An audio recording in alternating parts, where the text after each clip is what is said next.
Hey, everybody. Welcome to Comic Book Curation. I'm Polly and tired as hell. And joining me, as always, is Inquisitor 8.1 Quiz. Are you anywhere near as tired as I am? Sick of people's shit. Oh, you're tired of people's shit. Gotcha. Yeah. Okay. Yeah. I wouldn't expect me to pick up on things too quickly today. I'm working on like 2 hours sleep and a long day. So anyway, moving on to the remainder of our triumphant of awesome, Jack from Bad Comic Reviews. Jack, how are you doing? I'm good. I'm pretty tired as well. Not from doing anything, but from thinking about doing stuff. It's very exhausting. You live a privileged life, man. Yeah, I do. I did break the complaining, but no words came. Like, what the fuck is that, man? Yeah, I know. Well, you know, when you're as amazing as I think I am, then these things happen. But no, I screwed up the control arm on my steering or on my front tire today. So that was a real joy and a half to deal with. Yeah. See, you know who the superhero chat is today, other than everybody generally, but Enzo. No, Enzo. Oh, late. I feel sorry for Polly, the one person who extends me a little sympathy for having to organize everything and then ending up being late because of it. It's fine. I appreciate that, Enzo. Don't give him sympathy. It encourages him. No, it doesn't encourage me. I feel bad every time. Later. No, it's not true. I appreciate everybody waiting. I appreciate the patience. Who else is all here? Oh, James Colley's here. Hey, James. Mule 1066, of course. Ryan Walters. This is Kyle. That bastard Bad Comic Reviews is here again. Fuck. Yeah, Inquisitors in chat. It's great. Chaos. And then Shady Grin and Chaos Eve. How are you, Eve? Ebony Williams, Frosted Glass. Ooh, Ebony Williams. Hey, Ebony. Okay. So where did we want to get started today? Oh, how about with the title? Attack of the Creepy Cat Ladies? My God, what a week, huh? Like in comics and stuff and comic book movies and superhero stuff. It's just okay, let's say it's a lot of SJW stuff, overused term, I know, but it seems when can't help us, it's accurate. Well, certain outraged people that seem to thrive off of being outraged. If they go too long without a new topic to be outraged over, they'll find one or generate one or just make one up. Hey, it's not a misnomer since there are so many cat covers coming to Marvel Comics. Oh God! Well, see, it's interesting you say that, which directly relates to our thumbnail for today. There it is. There's my cat cover. Yeah. I was looking at the Marvel cat covers and I was like, you know what? This is what a cat cover should look like. I mean, not necessarily, but like, you know, we go with a running theme of sexy comic book ladies here because they're sexy. And this one is from the cover of Amazing Spider-Man 607. And I don't think I've ever seen Black Cat, Felicia Hardy, in a Spider-Man outfit. Not like that anyway, and like this little like top shirt thing. You know what it took me a while to realize? I thought she was like, what is she, sitting in a pile of like kitty litter? And it's like, no, those are supposed to be diamonds. It took a while for me to clue into that. Well, it's expensive to clean out that litter box. Well, yeah. I just don't think that those are the best drawn. Like, why not throw some other jewels in there? I mean, she's got the string of pearls and the diamond bracelets, or gold bracelets rather. Oh, no, Polly, you misunderstand. That's the pearl necklace Peter gave her. Oh, Jesus. Well, I'd just like to take this moment and point out, because I have to every single time any sorts of any of these characters are brought up, just like how I hate Captain Marvel for being a blatant Supergirl ripoff. I'm gonna have to hate Black Cat too. Why? For ripping off Catwoman? Catwoman was in Batman #1, June 1940. Guess when Black Cat had her first appearance? 70s. Amazing Spider-Man #194, 1979. 1979. So, I mean, they're both female. They're both cat burglars. Cat burglars from time to time. Okay, well, Black Cat has bad luck powers. What are Catwoman's powers? So using the same sort of naming and aesthetic features. I guess. Yeah, I think Hellcat was a much more blatant ripoff of Catwoman as far as costuming goes. I mean, I've realized it for a long time. It doesn't bother me though, because like she actually has powers that kind of like fit in with her, you know, Cat being bad luck, blah blah, you know. It explains how she stays alive when there's superpowered people out to kill her all the fucking time, because they'll like jump to go kill her and they'll fall through the roof because her powers manipulate the odds of probability. Well, that would lead me to question then, what happens when she goes up against Longshot? Or her and Domino are making out and scissoring. Oh my God. You've seen that hentai, haven't you? Oh my God, that's a thing? Don't make shit up. You know you've seen it. No, I haven't. I literally just made that up. It's fine. Although I'm looking it up right now.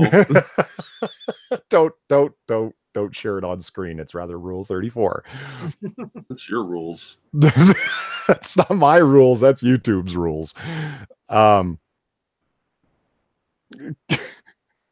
Is that Black Cat? Ebony Williams asked. Yes, that's Felicia Hardy Black Cat. Sorry, I didn't have the actually, let me pop the chat out so I don't keep losing it every time I display something.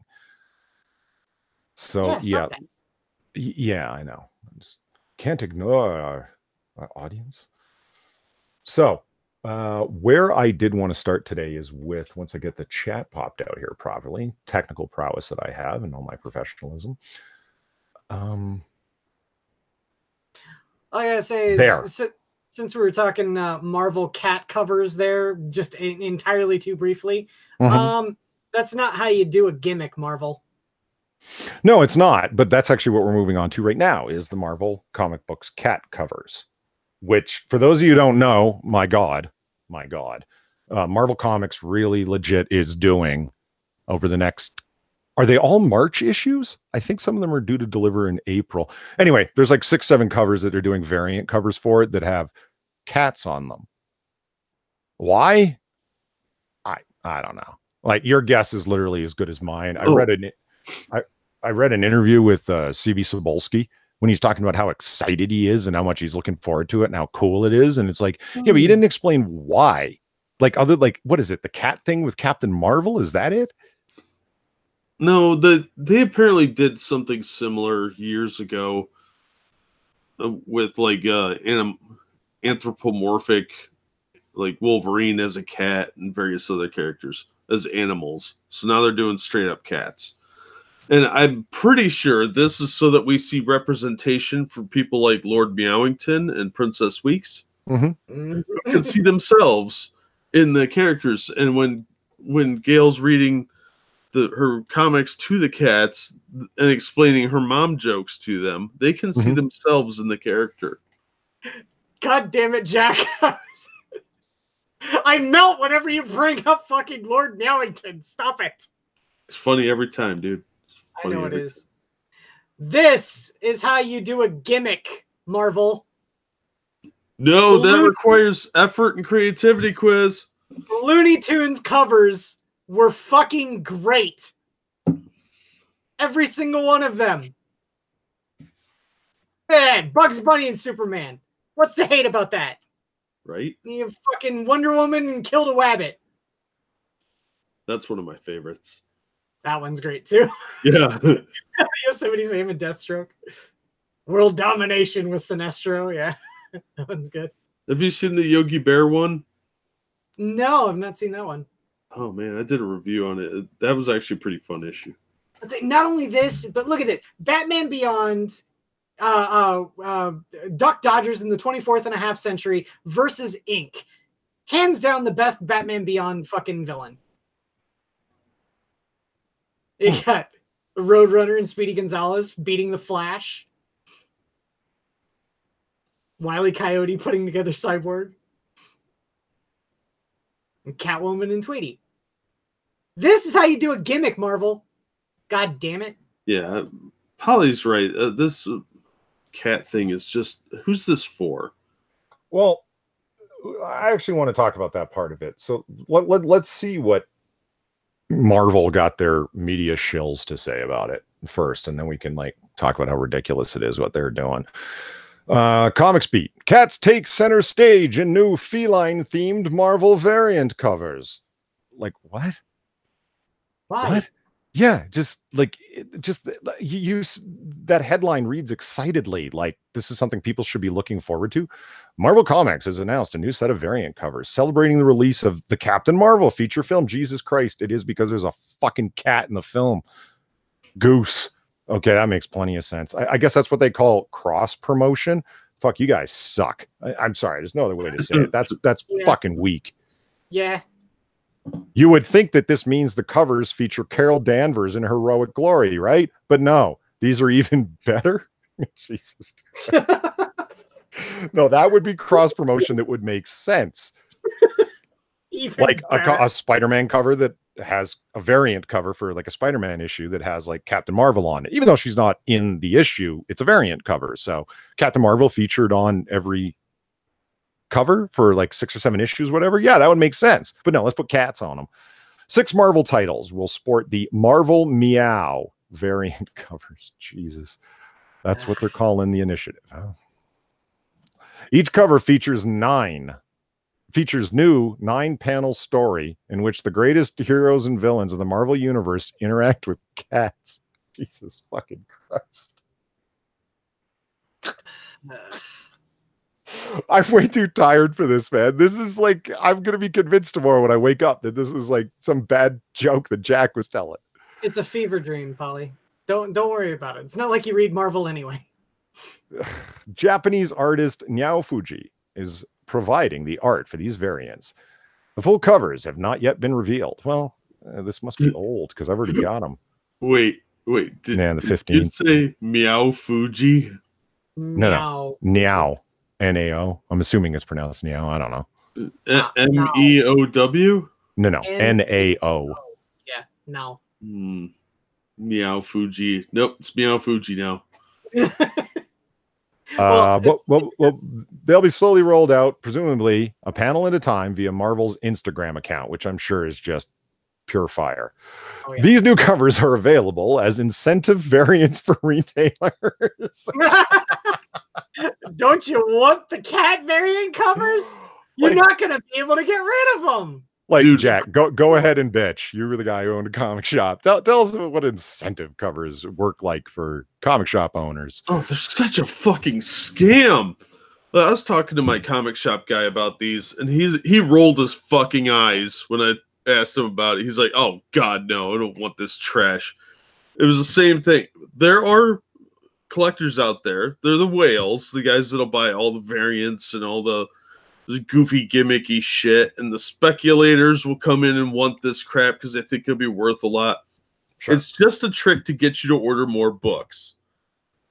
And a lot of people are backing off from these. Like DC does like a 1-for-1 more often than not, and they might do a 25 incentive one, but man, they're just a scam to get you to buy more books, and they'll pity humor you with this sad little hand job of a variant cover that you might get $10 for because they're not worth what they used to be.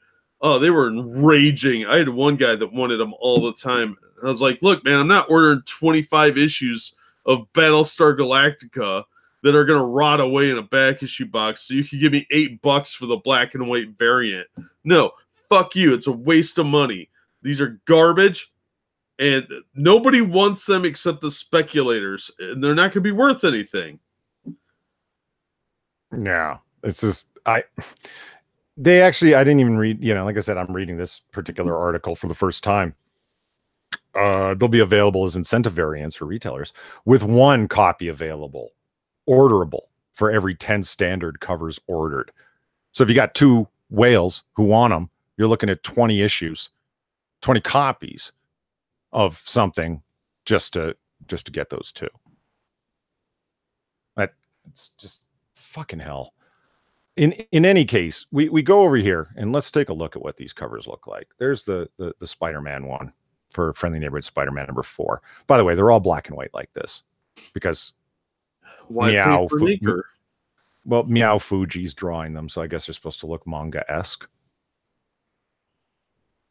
I don't know. Look, See, there's a cat. Yeah, that cat is actually holding a penis in its mouth because he's fighting the patriarchy. Oh. And it's like, you know, Spidey's on his phone, like just whatever. So this is my cool, favorite right? one. Daredevil #3. Where's Daredevil? Yeah. Yeah. Like It's Kamala Khan there, but where's Daredevil? It's like, what the fuck? Like, I'm not saying that's not a cute cat. Cats are cute. That's a cute cat. What the fuck is it doing on the cover of Daredevil? Is that Kamala Khan? It certainly looks like it. I don't know. It might be Meow Fuji's version of Captain Marvel. Maybe. I don't know. These are so badly done. Yeah. That looks like a Sunday strip out of the, the funnies from like 1982. Like it's a For Better or Worse rejected panel. You guys don't know that comic strip, do you? No. Okay. Wait, You know what? I'm gonna go be old over here now. Excuse me a minute. It's fine. I make obscure references all the time. Which comic strip? For Better or Worse. It's like Funky Winkerbean, but not funny. Yeah. No, I remember For Better or Worse. Don't they not run that one anymore? I don't know. Nobody reads those shit anymore. We have the internet. True. This is Kyle and Jesse are asking, what is that? What am I looking at? Quick summation. Marvel, for some god-awful reason, decided they're going to do cat-themed variant covers for 6 different series because there's a cat in Captain Marvel, and those fucking geniuses, those incredibly creative, brilliant people, this is their idea of cross-promotion with the cat that's in Captain Marvel, the movie. Not Captain Marvel, but the fucking cat. This is the finished art, right? Like, it's not going to be colored in later. Correct. Now, Eve said, look on the bright side. By not ordering it, you're helping the speculators by keeping it rare and increasing the value. That only works if people are interested in buying it, Eve. Yeah. There has to be a market for somebody to buy it. Otherwise, it ends in the 50-cent bin. Yeah. Is that true? Jim says local shop will charge you for all the regular copies if they aren't normally going to order the book. A lot of them try to do that, but unless you're in a big city, like a major metropolitan area, you're not going to get that price for it. Yeah. What do you mean that price for it? Okay, so let's say you order 20 copies to get this, okay, because that's a nice round number, and you're paying $1.50 a piece. You do the math on that, and you charge that amount of money for this one copy, this free incentive one that you're actually paying for. You don't think their local shop will charge you, meaning like the particular person who wants the variant cover? I thought that's what he meant. That's what I just said. Yeah. It is? Yeah, if it costs 20 comics to be able to buy the variant, to get the variant in the order, if a shop isn't normally going to get the variant, they will charge you the cost of those 20 books to get the variant cover. Yeah, so as a shop owner, if you're paying like $2 a copy as the comic shop owner, and so I want to buy this comic because I've suffered a mental lapse and suddenly I'm stupid and want to buy this variant cover. Mm-hmm. I'm looking at like what? $40 at cover price, right? Yeah, that's what the sticker price is going to say when they put it behind the counter. You're going to pay $40. I see what you're saying. They'll just slap a $40 price tag on it. Yeah, because it's a rare variant, right?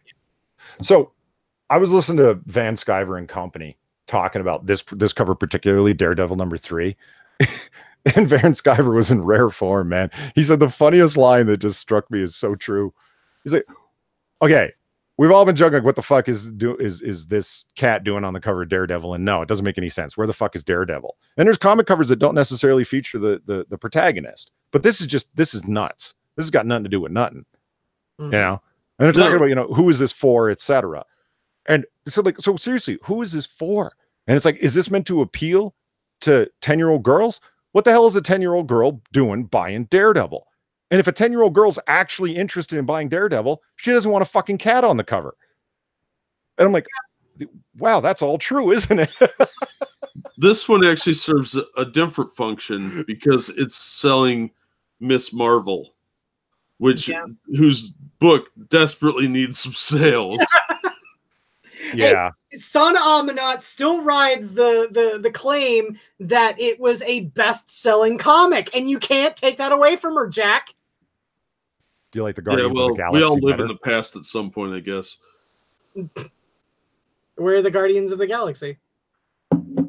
Why would they be on their own cover, Quiz? Jesus. I know. Yeah, God. that's weird. God forbid Daredevil be on his. Now, if they had taken the time to do a special event where all the heroes were transformed into cats, that would have been a better selling point. Like, take 6 books and be like, all right, in June, everybody's hero in these 6 books is now a cat. And they have the little costumes on and everything. And they do it as like an event. Okay, at least that's somehow connected to things, as opposed to, here's some shitty art with really sad drawings of cats. I don't even know how to describe this if I had to describe it to a normal person. All jokes aside, this cover right here, I could have drawn this. I literally could have. This is so bad. Yeah, like I guess it's. I mean, this kind of art, like, I guess it's fine in a particular kind of manga where, you know, the artist is cranking out an unbelievable amount of pages in a month kind of thing. Yeah. But this is just like, these are just like standalones, man. What the fuck? Yeah, that's what I'm saying. It's Sunday Funnies stuff. This isn't even like real art. This is Sunday Funnies art. Like, you have to do 5 of these every day so that you can keep, you know, your comic strip going. Yeah. Dilbert has more artistic talent than this. Well, you know, Sapolsky, like in that article, like he's talking about how he's excited about this. There's one of two things going on with that. Either he's legitimately excited or he's just saying it. If he's just saying it, oh my God. You know what I mean? Like, who's the person who told you to go give that interview, and how awful you must have felt? Big fat man going in there pretending that this makes sense and that this is a good cross-promotion idea. Now, number one, let's say he actually is excited. You have no business in your job. Like, seriously, at least that's an extremely strong indicator that you shouldn't be editor-in-chief. Mm-hmm. Do you think it's the fact that C.B. Cebulski was going under the Japanese pen name for a while and decided to appease his guilt by getting a Japanese manga artist to do these cat covers? No. This looks like an act of desperation more than anything else.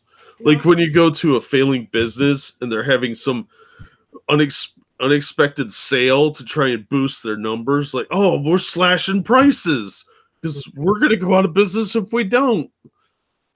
You know, one thing I'm noticing about this is that whoever finalized that one with the Captain Marvel, they didn't properly render it. First of all, that's not a star on her chest at all. It's lopsided and oh no, wait, it's supposed to be what, an 8-pointed star? Yeah, it is. But then again, like, I don't know. It's obviously very, very stylized. I mean, like, why is her sash doing that? Well, I thought it was supposed to be a 5-pointed star, not an 8-pointed star. So no, it always has been 8-pointed. Well, the other thing I was noticing here is that her sash right there at the bottom, where the 2 cords cross, that line isn't erased. You can see the lines crossing over each other. Yeah, I said, somebody's got to crank out, 60 pages in a month in a manga. I get it, but like as a standalone, I don't understand it at all. This has nothing to do with Daredevil at all. And then, oh my God, Spider-Man's actually on the cover. I really want to see the 9-panel single pages where they're interacting with cats. With cats. Mm-hmm. Did we see all the covers? Because sort of like they all blur together. Yeah. Well, yeah. Well, no, there's only 3 that I've found. Oh. I'm not going to go hunting for more, but that does bring me to something that you can tell us about, Jack. Well, which one is Princess Weeks? Which one is Lord Meowington? Which one is Pudding Lips? I'm assuming the one on Spider-Man is Pudding Lips because let's be real, she looks like a narc. So on Marvel.com, they're like, this is where I'm at right now. They're advertising this with the headline, "Get prepared for Marvel Meow variant covers on 6 upcoming issues." Get fucked. Japanese artist Meow Fuji will draw mini comics paying tribute to the feline star of Marvel Studios, Captain Marvel. Maybe they're trying to focus attention away from Brie Larson because the cat's not going to say she doesn't like white males. Yeah. The cat probably smiles more. Well, it probably isn't nearly as grumpy. But like I said, this reminds me of something you can tell us about, Jack. If you look at number 4 here, you'll see that it's Meet the Skrulls, number 2. Jack. Meet the Skrulls. Tell us about Meet the Skrulls. What the hell is that? All right, it's a new series. Before we get too far there, though, I did mention in the chat something. I missed one in particular for the variant covers for the Looney Tunes. This is the Green Lantern one. Tell me how awesome that is. Yeah. You get the reference, right? Yeah, Parallax. Yeah, Parallax with let's see here. What is it? This one? I fucking love it. It's got Marvin the Martian. It's Parallax. Anyway, sorry, I had to get that out. I put it in the chat. So there's a new series from Marvel called Meet the Skrulls. Focuses on a secret group of Skrulls. I'm reading the Newsarama article. And it's basically written by Robbie Thompson with interior art by... Oh, I should probably present this, shouldn't I? Damn buttons. Jack, don't sound like you're reading a ransom letter or anything. Yeah. Oh, what the hell? Come on, Chrome, work. It froze up on the screen. What, when you were trying to share? Yeah. Yeah, it does. I don't know what the hell's going on with Chrome, man. It's done that to me. I don't even want to talk about how many times. I can lately too. I can't switch tabs, so I can share if you want. That's fine. Yeah. So Quiz is going to show us a picture. Well, Jack reads the story. I can't read the story. I can't switch tabs. You're kidding. No, I'm locked up. What are you using Chrome for anyway? Because it's the only way I can get on here. Yeah, it's the only way I can use Hangouts too. I understand. Yeah, I say I can read it if you want. Then shoot. Meet the Skrulls hides an alien family in the Marvel universe. Marvel Comics has announced Meet the Skrulls, a series that focuses on a group of secret Skrulls disguised as a human family living in the Marvel universe. Meet the Skrulls is written by Robbie Thompson with interior art from Nico Henriksen? Henriken? And covers by Marcos Martin, with no further details on the series or included in the series length or synopsis were disclosed. Shape-shifting Skrulls have infiltrated human society on multiple occasions, the most prominent being 2008 Secret Invasion, in which an army of Skrull sleeper agents nearly conquered the Earth. Skrulls are also the primary antagonist of 2019's Captain Marvel film. Here's the thing. This was written back in December. They have already disclosed how many issues this is going to run for, and the plot. The plot is just exactly what you think it is, which is Skrulls posing as a human family to try and take over the world. And it's going for 5 issues. Who's surprised? Who's shocked? Cricket. This all sounds rather anti-immigrant. Very. I can't believe it. What horrible shitlords. And that's just terrible. Oh my god! Jack is cloned! There's 2 Galactuses! Everybody runs the hills! Sorry, it crashed on me. So, wait, would the plural of Galactus be Galacti? No. pants shitting terror is what it would be. This is Kyle says the scroll version of the Americans. Yeah, pretty much. Yeah, just replace Soviet super agents with the scrolls. Yeah. Did you guys ever see that Christina Applegate movie? Meet the where they played alien insects that came to Earth. That's what this reminded me of. Let me find the name of it. Man, I don't remember, but Christina Applegate's great.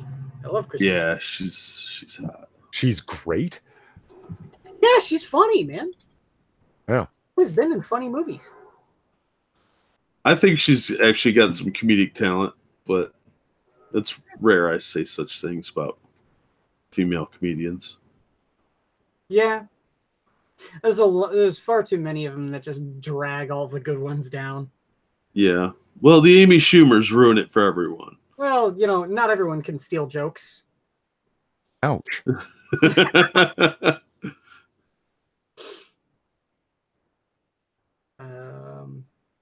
I'm looking through her filmography here. Maybe that wasn't her. Just Visiting?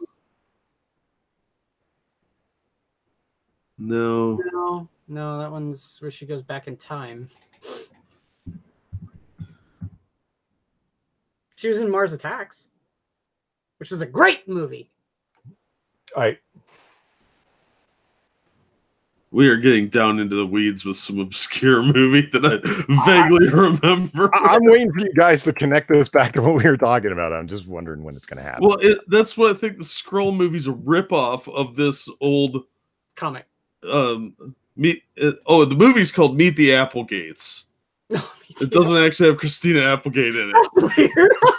Oh my god! It's got Stockard Channing and Camille Cooper, who I think I got Camille Cooper mixed up with Christina Applegate. Well, it's fine. I mean, her last name's in it.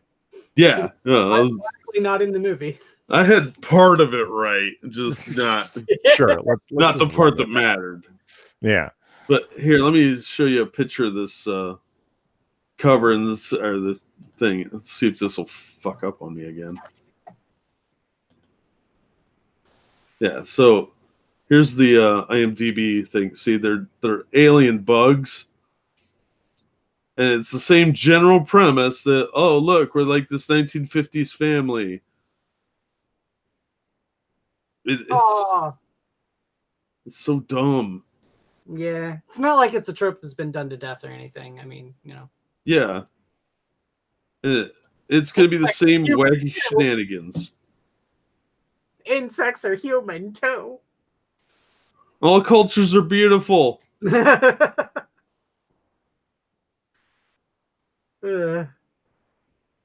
why don't they do like Mule 1066 said, why don't they do a version of like Little Nikita or something? No, it's always these like tongue-in-cheek obscure things that somebody saw once in the 80s or the 90s, and they're referencing that. It's lazy. Yeah. So, hey, Polly, since we're talking about covers, you wanna go for the one that had a little bit of controversy on Twitter today? Okay. Well, Jim Healis in the chat here brought this one up. Oh, that one. Yeah. And I actually read it. I can go into what the comic is actually about if you like. But the cover we're talking about is this one from Teen Titans. Yeah. It's Teen Titans 27. The thing about it is, for this one, I didn't even know who half of these characters were. I mean, I recognized Damian Wayne as Robin. I recognized the new 52 Wally West. Blackface Wally. Yeah, I know. Who needs a hug there? This is not Mia Deirdre in Red Arrow. This is Emiko Queen. This is after the new 52 reboot of Green Arrow, where Shadow did not fall in love with Oliver. She fell in love with Oliver's father. So this is Oliver's sister. His illegitimate sister. And speaking of illegitimate, this person, this tall person right here that looks a little bit like Lobo, yeah, that's Lobo's illegitimate daughter. Oh, what? I mean, I know that Lobo is definitely a womanizer in the early '80s and stuff, but which is great. I mean, I loved his comic; it was fantastic. But I never in a million years would have thought that he would have sired an illegitimate daughter. Plus, also, isn't his race extinct? Isn't he the last surviving member of his race? That is a hate fact. I don't know. I'm just saying. And then these two right down here, the Teen Titans are. At least these new Teen Titans, not written by Dan Abnett, seem to be where they like tend to try and bring creativity to die. I don't know. Okay, this right here, her name is Jin. She's a 6,000-year-old genie who was used in a way to have despots and dictators rule over other people by, mass murder. It definitely sounds like a more multicultural version of Raven. Because, I mean, Raven at least was nebulous in the fact that Trigon was just a demon. He didn't care about anything. But this was like political power, and then there's like celestial stuff with her brothers. Anyway, and this is Roundhouse. He is a shapeshifter.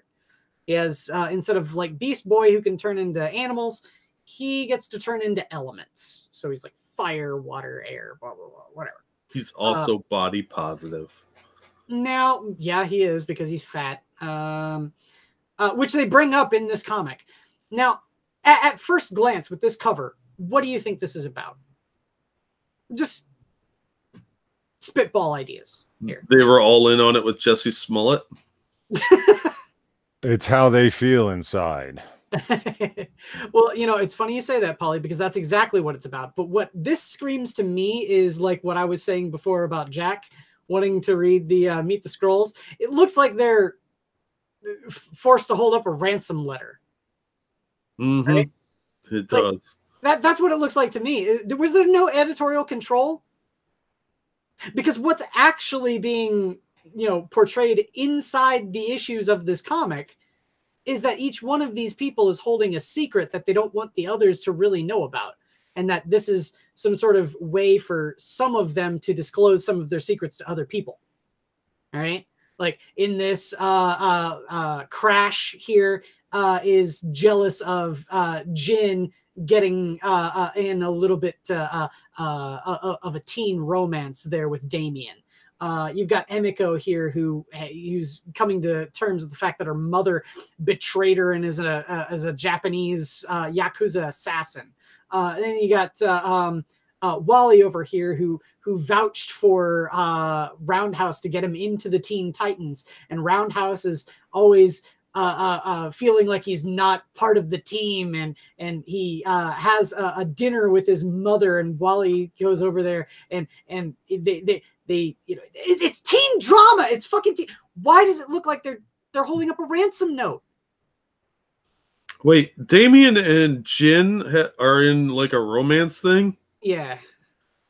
Isn't he underage?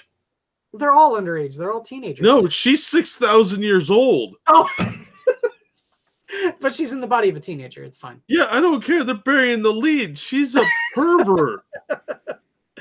I'm just saying, man, this comic it's not like this at all. It's like this it seems like this is there to shock people. And to DC's credit here, they are saying that it's teenager. But see, that's the thing, is the actual themes involved here, it doesn't, it's not that distressing. I said before on Twitter, it seems like editorial wasn't doing their job. They didn't look at this and say, why does it look like they're holding up a ransom note? If it's all about secrets, why are you going to that extent? I mean, if that can be easily, inferred by that cover, I think it's just a bad idea for a cover. But anyway, yeah, it's actually a pretty mundane story. It's just the cover's all, getting people up and bent out of shape.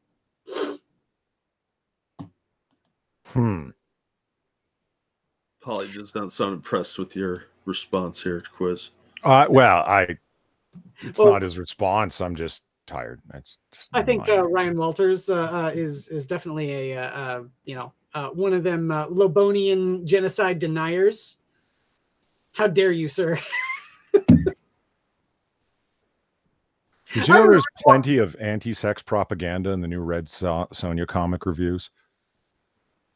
No. What? I don't know. I just like, there's a reason I call this stream, like, for want of a better description of anything. Like, I just want to call it like, yeah, the world's gone nuts this week, yo. We're through the looking glass. Let's just move on, like, pretend it didn't happen, sort of thing. Like, everything I read is just nuts. Like, look at this. Plenty of anti-sex propaganda in Red Sonja comic reviews. What? Oh, this is written by that Mark Russell guy. He's a big male feminist on the Twitters. No, this is written by Avi Green. No, the comic book, Red Sonja. Oh, I see what you're saying. Okay, yeah, right. So wait, he's a what? He's a male feminist. Oh. On Twitter. So he's sex negative. Got it. Okay. No, I'm sure she's probably a big whore so that he could be like, see how empowered she is? Well, I mean, you got Frank Cho to do a variant. Yeah, you throw money at him and do it. I'm just saying, how's the backlash feeling there, Frank? Nothing that'll make him change any opinions, I'm sure. Yeah.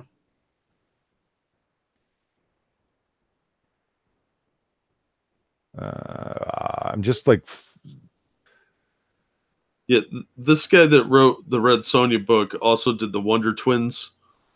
And oh, really? Yeah. What else was the other book he was doing? He's done a couple other things. Was he on that Second Coming book? I don't know. Hold on, I'll look him up. You guys distract the audience while I'm looking this up. Look over here, wee. I mean, like, it's yeah. Like I said, just most importantly, Sonja is not drawn or written as a sex object. She's scantily clad and admired for her beauty, but she's also feared and respected. It's a tricky balancing act for any team taking this character on. But it looks like this volume is going to nail that dualistic aspect of her character. Her femininity is not to be exploited nor underestimated, which makes her clear right from the start. Okay. I guess, like, I don't even understand why some people don't. Yeah, it's like, Jack, I was watching your review on Bad Comic Reviews, link in the description, for what was it, Warlord 75, or what number was it? Third, I don't know. Anyway, I read a lot of Warlord. Yeah, you did some Warlord from like the mid 1970s, and I'm like, this just looks like a He-Man comic in the sense that it's full of muscle-bound males in loincloths. Are they being sexually exploited? You can't sexually exploit men, is my understanding. Oh, right. They're not marginalized. I forgot about that. Yeah, they're the sinister patriarchy. I mean, every one of them is an idealized male figure. Those guys have like more muscle in their fucking pecs than a lot of guys have in their entire fucking arm. Like, you know what I mean? Like, they're just huge guys. So what? They're idealized figures. Who gives a fuck? Why, when you're writing a comic about like Sonja, who's like this idealized Savage Land character, right, and dresses and stuff like this, yeah, she's a warlord character. The guys are dressed like that too. What's your point? Well, I just wonder why everyone is trying to make it about sexism. Why can't they just read this book and enjoy the story? Why do they have to read into it? I mean, just quit being such a joyless shit pail and read something that you enjoy, and stop trying to analyze it to over fucking back. Well, I mean, it's also the writer too, right? It's like, I'm going to write this story, and it's like, well, why did you take on Red Sonja if you wanted to turn her into like a fucking medieval fantasy feminist hero? It makes no fucking sense. Of course she's powerful and independent. She's fucking Red Sonja. Well, say if he wanted to do that, he could have just given us our next fucking gem of gold with unsolicited opinions and write the rip-off character of Angela, who was better when she was with Image and on Spawn. Thanks, Neil Gaiman. Can you imagine Warlord or Conan actually saying words like "I'm strong and independent," or people around them saying, "Oh my God, he's so independent"? No, because men don't need that kind of validation when they're a badass. But I mean, does one not realize, and this is one of the ongoing things inside of Comicsgate, where it's like the characters need constant emotional validation, right?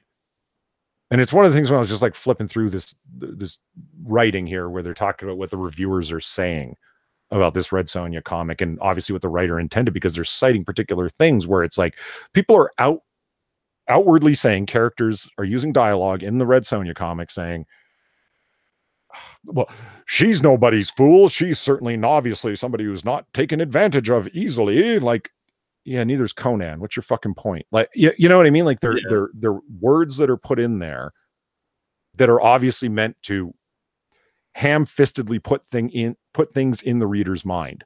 Oh, this is who Red Sonja is. Yeah, show don't tell. What's with the need for emotional validation? Well, it's lazy writing by insecure people. They need the emotional validation, so they assume other people do as well. That's how it always came off to me. But I haven't read this issue of Red Sonja. I'm sitting at the comic shop waiting for me because I broke my car, so I couldn't go to the comic shop. So, yeah. But this guy's track record is not good. He is the guy that was writing that second comic book. Right. And I haven't seen anything in his biography that makes me inspired. And like Ryan Walters said, where's her burqa if it's anti-sex? Yeah. But that doesn't look very modest to me. No, and Red Sonja is a popular character. She's been around for a long, long time. Sure. And the Marvel version of her really laid the groundwork for what people should be doing with her now. As far as character development, she was very fleshed out as a character back then. And now she's just this weird, like, nebulous feminist wandering through the wastelands, killing men to own the patriarchy or whatever. And they did her very well early on when Dynamite first got Red Sonja. And over the last, like, 5 or 6 years, it looks like they've really just kind of made her generic feminist hero. And it's pretty lazy. Yeah. That's what this sounds like. They're just trying to market it now as like, oh, you just hate women. This is an empowered book. Because they know the sales are going to be garbage because it's poorly written. Why would you hire Frank Cho? That's who drew this. To do this art of all people. You know what he's going to end up doing. If the writer is so at odds with that style of art, because oh, this is not how I want this character portrayed.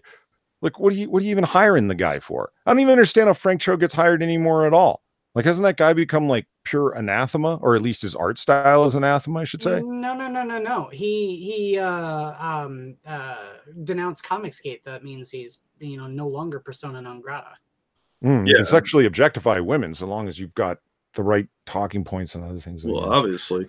Yeah. But see, it's also weird that there's a lot of hypocrisy around this, because she should be allowed to look sexual, but you're not allowed to look at her sexually. Yeah. So she should be allowed to dress however she wants. But at the same time, if you look at her and be like, wow, that's pretty revealing, you're a monster. So the onus is really on the viewer. Yep. Okay, you want to find out what's going on with DC and their furries? Yeah. Not really. Yeah, I don't know either. Let's find out. This is gonna piss me off. Yeah. Darkseid is a patriarchal system. Get fucked. Well, hold on. Let's find out what it says. I don't know myself. This is an article that somebody sent me. So let's find out what's going on. DC Comics' female furries is a poor political metaphor. I'm sure it is. It looks like DC's female furries is nothing more than a poor political metaphor, with the people involved a mighty pretentious one at that. You're saying furries, it's furies. Okay. No, it's funnier. Whatever. The Hollywood Reporter recently interviewed Cecil Castellucci, the writer of the new female furry series. starring the characters Damn it, created Polly. by Jack Kirby in the Bronze Age for his fourth world concepts like the New Gods. It's pretty biased, of course. Darkseid is a patriarchal system. I'm taking that this is a quote from the Hollywood Reporter article. Yeah. Following up on the critically acclaimed award-winning Mr. Miracle series, which was actually really good. I finally got around to reading that. It really was good. DC this week launches another revisionist take on Jack Kirby's beloved fourth world comic book mythology. Instead of simply continuing in the vein of the last series, however, writer Cecil C. and the artist Castellucci. Adriana Mello. And Adriana Mello. Female Furries is something altogether different. A funny feminist take. Oh, God, fuck you! A funny feminist take on the origins of the unstoppable all-woman fighting force of a place. As trained by the sadistic granny goddess. A woman who... Goodness. God damn it, Polly! What? It's what it Granny says. Goodness. Oh, Not Granny God. Goodness. A woman. I tell you. Jesus Christ. Tired. You're all over the place, Granny Goodness. A woman feared by everyone, except the men who consider themselves her peers. No, Darkseid considers himself better than Granny Goodness. That's the reason why Granny Goodness is deathly afraid of fucking Darkseid.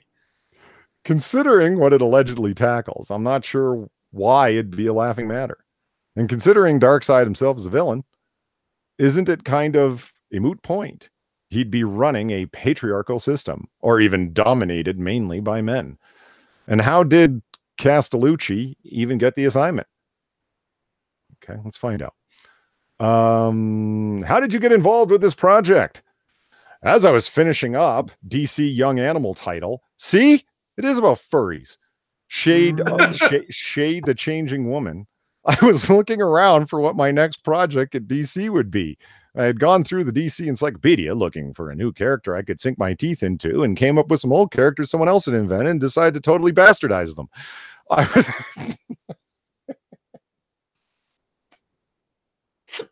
How can you say you were flipping through the DC encyclopedia looking for a new character? That doesn't even make sense. Okay, anyway. Well, no, he doesn't mean new character as in like new character to create. It's a new character that he could take his own spin on.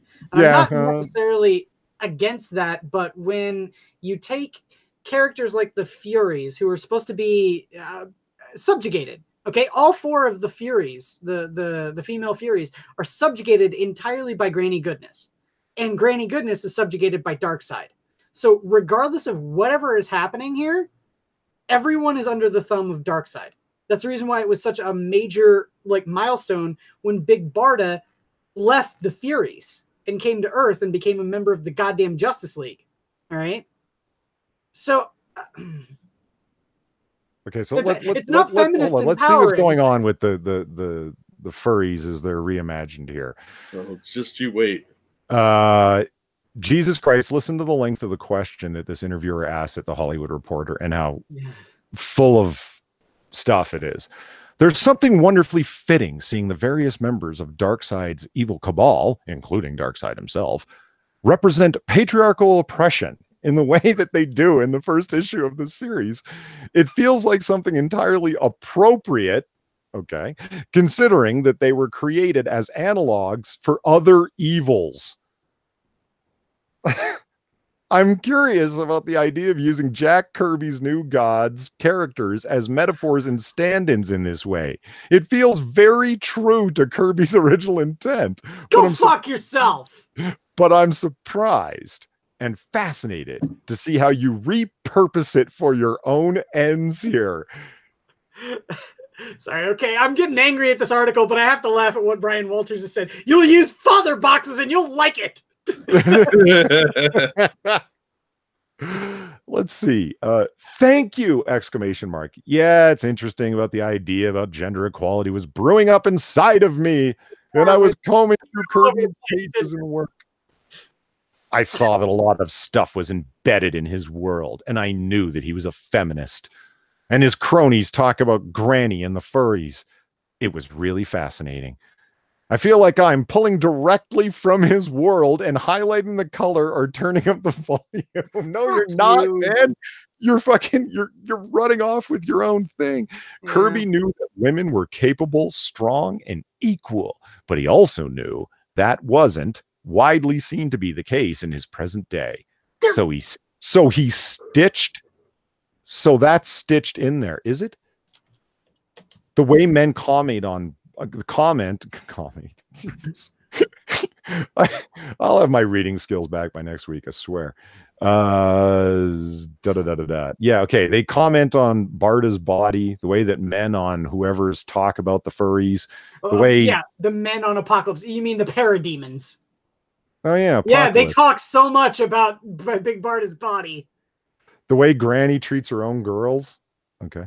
It felt like a real ripe time to take these kinds of issues within the context of the story that was already inherently commenting on addressing it. Okay, wait, hold on. I have to voice one very important thing here. If he's trying to empower the Furies, does he realize they're villains? No, you see, they're only villains because that's how they're portrayed by the new Genesis propaganda. Does that mean that feminists are villains? No. Is this a blessing in disguise? No, dare to dream. No, you guys haven't read this issue, have you? No, I've not. Oh, I recommend reading it and then putting it right back on the shelf where it belongs, because Granny Goodness gets Me Too'd by Darkseid. Oh my god. Well, that actually, just the last paragraph I'm going to read to this relates to what you just said. So I'm curious how that happens. But let's find out in a second here. Women have been enduring these kinds of stories of not being able to advance in fields for years. And even with progress being made, we still face challenges. Look at all the headlines these days. It's amazing that we're saying enough. With the fourth world, I thought it would be interesting to see an awakening on the level of a Me Too movement. But on a planet where everyone is really the bad guy, even the gals, because everything is highlighted. Hold on, this is the Cecil Cardalucci guy, right? Yeah. What the fuck? Who are you? Who is this for? It's not for anyone. The cat covers. Miss Marvel, Kamala Khan. Rewriting Darkseid to be a fucking this is transference. This is the worst kind of Freudian transference imaginable. This is what Comicsgate is talking about, not being beaten over the head with your social justice politics. You are literally taking Jack Kirby's creation, seeing what you want to see in it, and quote, turning up the volume. And creating, you're kidding me, Jack, an actual Me Too moment. Yeah, that's how Granny Goodness became so evil. Darkseid was like forcing her to do the nasty in broom closets and stuff. I'm not kidding. That's what's in the issue. Plus, one of the girls is like sexually harassed by one of the trainers, and they're forced to do like a bake-off. If you're a writer who wants to talk about hashtag Me Too and wants to talk about women not being able to get ahead in their fields and the challenges we face, and look at all the headlines these days, and it's amazing that we're saying enough. It is, with all of the headlines and so on. Dude, go write op-eds. Go write a book about actual oppression. What you're doing is literally propaganda. No, it's worse than that. It's like religious pamphlets, like the old chick tracts. Yeah. I'm telling you, man, that analogy is great for modern comics. And the worst part about it is that I actually really like the female Furies. Yeah, they used to be cool.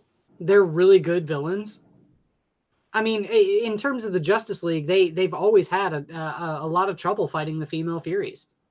Yeah, because they're an elite fighting force, but in this book they're reduced to the bad source of a joke. They literally are like these sad, pathetic women that are supposed to be like really tough and cool, but they're all like sexually harassed, and they're forced to do a baking competition for Desaad and some of the others. Is that real? They're forced to do a baking competition? Yeah, I'm dead serious. It's in there. Oh my god! They have a bake-off. I think we have a new issue of CBC waiting for us. Yeah. Do you want to hear what they think about Comicsgate?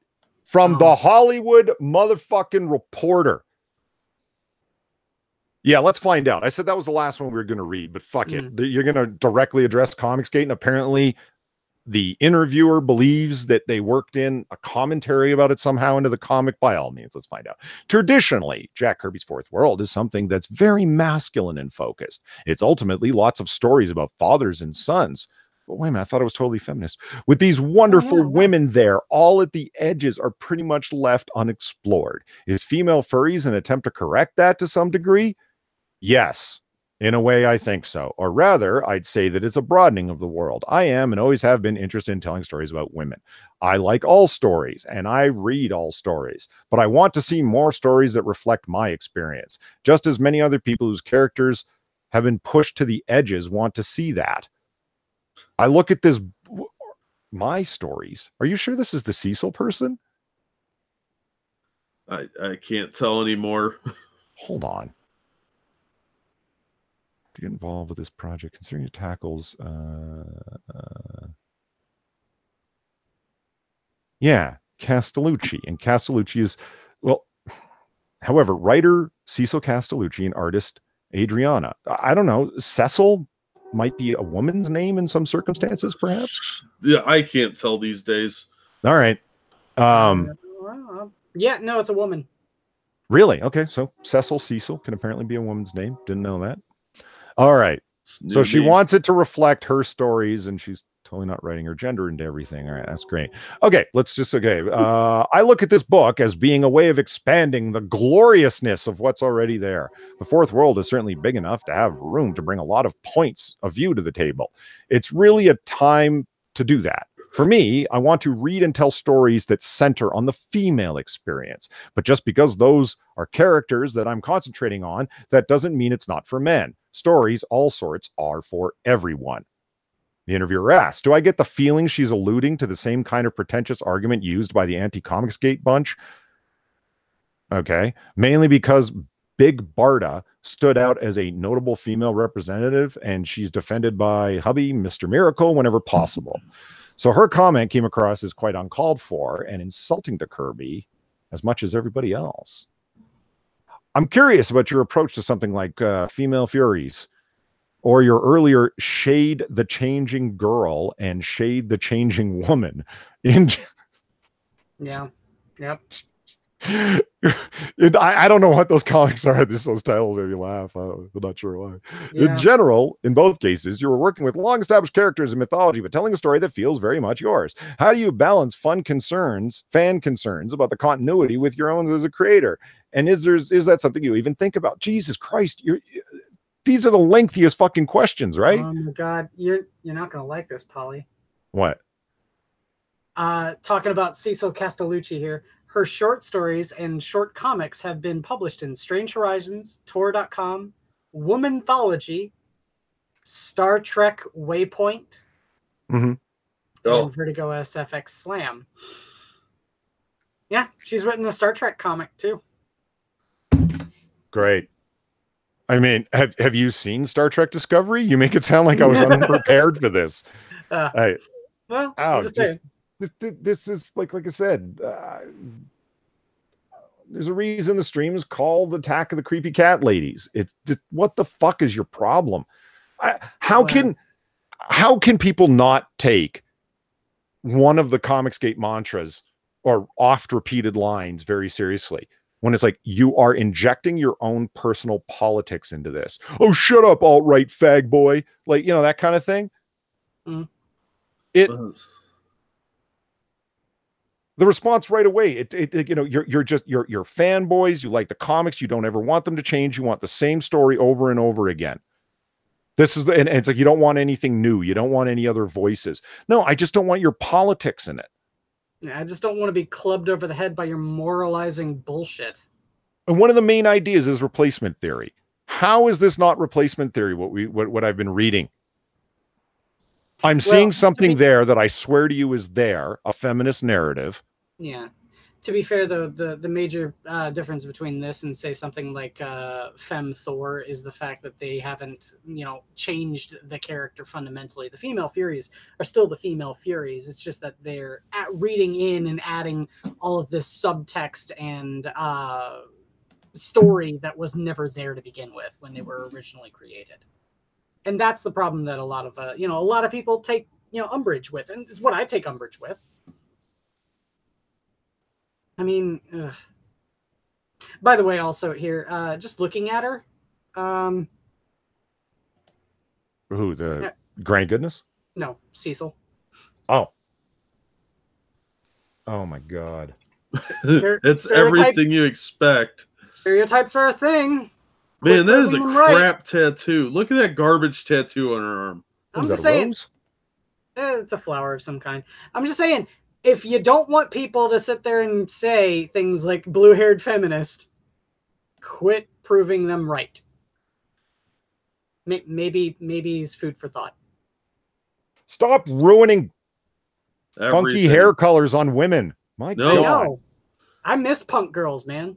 We're past that. It's been ruined. Here, let me show you a picture real quick.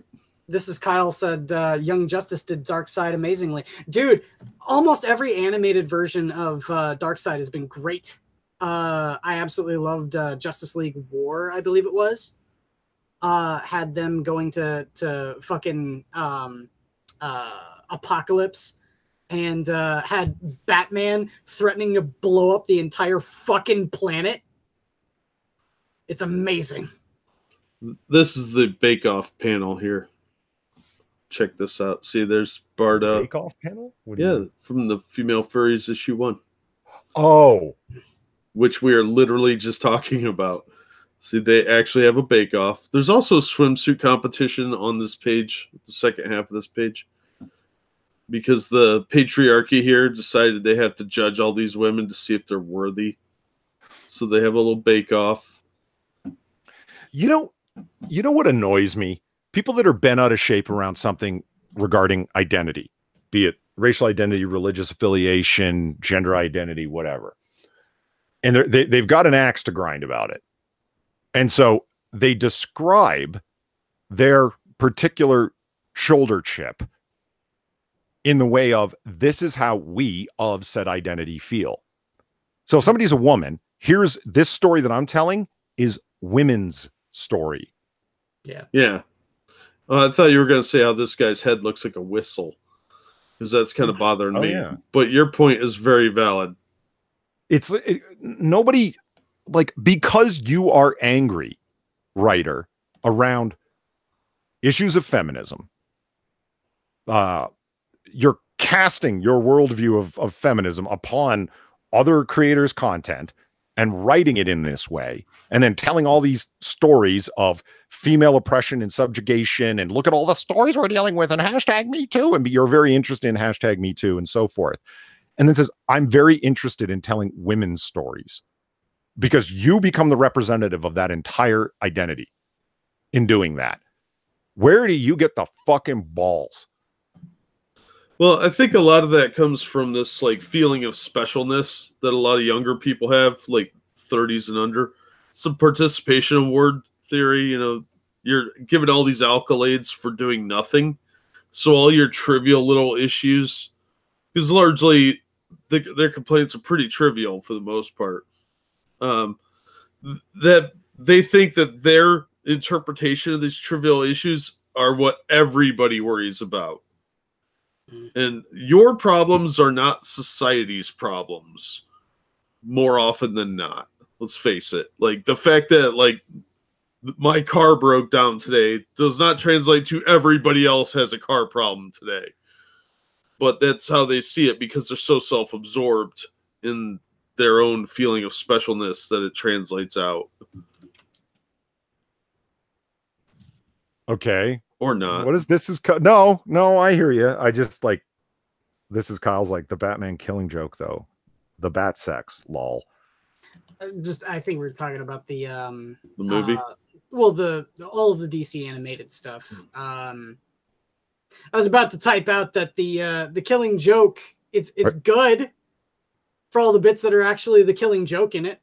Oh, okay. You're having an off-topic discussion. I get it. I'm like, yeah. What do you mean? Barbara Gordon was the aggressor in that encounter. Like, yeah, she was. I'd call that enthusiastic consent. Yeah. Like, I don't really think that she waited for Bruce Wayne to consent. Honestly, it seemed a little forceful. Do you think they left the masks on? Yeah. Well, he did with Black Canary. Yeah. No, fuck you. That comic is so bad. Pshaw. And on with our exploration this week of the downfall that is the industry and medium that we love so dearly, comic books. Marvel will introduce a completely new Spider-Man this summer. Yay! What ethnicity is he? You see this tiny little Spider-Man behind the Spider-Man in the front? Yeah. Yeah, that's Spider-Bite. Oh, is he gonna be a midget? Yeah, he's a tiny little Spider-Man. Spider-Bite. Is that really gonna be his name?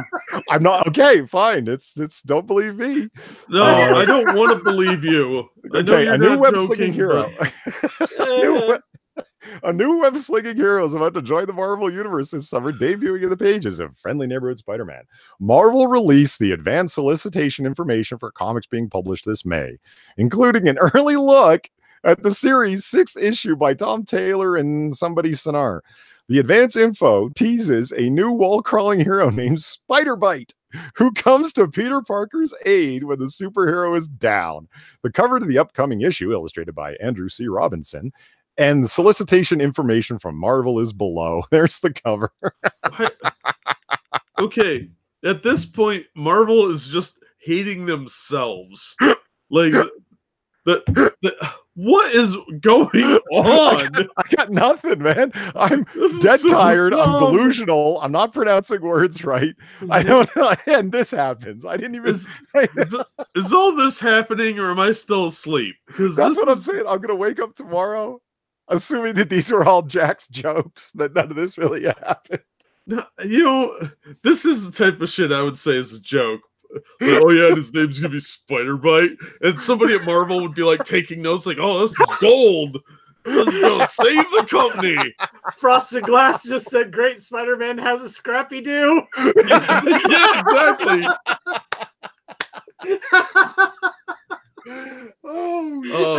I'm stealing that one, Frosted. Oh. Sorry, that's a good one. It's look at him. He's all like. This is very John Romita Jr. style of Spider-Man. At least is reminiscent of that for me. That Spider-Man is a thin guy as opposed to a very muscular guy. You know what I mean? But Yeah. what's up with Spider-Bite back here? What's up with his foot? It's got like giganticism. That's foreshortening. Yeah, it's supposed to be foreshortening, but it looks terrible. It looks like he's got a random ass fucking giant club foot growth. Yeah, this is Spider Club. I mean, this is so bad. He's a hobbler. No, no offense to people with actual club foots, but no, I don't get it. Tom Taylor has this weird kind of creepy thing with inserting young kids in. He's the one that did that Honey Badger, and she's exploring her sexuality in the X-Men books. Isn't that him that wrote that? I don't know. I haven't read any of the X-Men since the 2000s because fucking Marvel has been doing everything in their power to destroy the X-Men. So. Yeah, they're terrible now, and they're getting worse all the time. Yes, they are. But I read the first issue of Friendly Neighborhood Spider-Man, and it was stupid. Mm-hmm, it was. Like, I gave it an honest shot. Thought the cover was pretty well done, but man, what a boring book. This looks ridiculous. How many Spider characters do you need? And it just screams to me creative bankruptcy. Oh yeah, it's another spider and another spider and another spider. You know what character I'd really like to take a shot at writing? I've done plots and writing for comics before, like not professionally, but I've tried my hand at it, is what I'm saying. And I would love to take a serious shot at Ghost Spider, because I think that character could work. Ugh, no. I do. It's like you need to kill off all of these other myriad spiders, and if you're desperate enough to have a female Spider-Man, Spider-Woman sort of thing, but not Spider-Woman the character, but another female spider for the youth audience. Like, okay, fine, but write her interestingly. Yeah, there should only be 3 spider characters: Spider-Man, Spider-Woman, and Peter Porker, the Spectacular Spider-Ham. That's it. I agree with that. This is where this falls short. Spider bites. Fucking spider bite. Like, This is the problem with spider bite. Okay, remember the little Batman that hung out with Batman? Batmite. Yeah, Batmite. but he was an extra dimensional, like Mr. Mixelplick kind of thing. Yeah. He wasn't. It was aimed at kids, like legitimately. So if you were to ask the creators, who is this comic? Who is this character for? They'd look at you and unabashedly say, "What do you mean? Kids. God. Yeah. And an adult can find stuff that's made for kids humorous in a way. Like, you know what I mean? Like, oh, that's hilarious. That kind of thing. Like Peter Porker, the Spectacular Spider-Ham. That's hilarious because it's so stupid. It's obviously ain't like this looks like they're straddling this weird line in between. Like, we want to appeal to, we're absolutely convinced that everybody who buys comics is 12 years old. That explains the cat covers. And so on. But yet you damn well know through market analysis that the 12-year-old demographic doesn't actually fit. Because what fucking 12-year-old, except for a small group, is able to afford $5 to $9 cover prices? Mm-hmm. Well, $4 to $9 cover prices. People say, oh, well, it's only like the number ones that are at $9. But you restart them so often that, like, are you fucking kidding me? 5 new Captain Marvels in the past 4 years, 5 new series, 5 times you've restarted it. I mean, don't tell me that there aren't continuous number ones. If something breaks 12 issues, it's a fucking miracle. Yeah, they need to cut their line in half and focus on reinvesting that extra money into better quality paper, better writers, better artists, and reducing their cover price.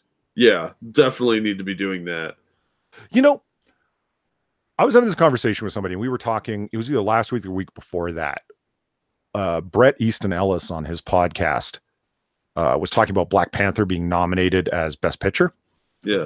And his entire podcast discussion or podcast soliloquy that he was going off on was not about the movie, but about the need to support the idea that Black Panther was the greatest movie ever made inside the Hollywood culture and the reasons for that. He wasn't even talking about the film.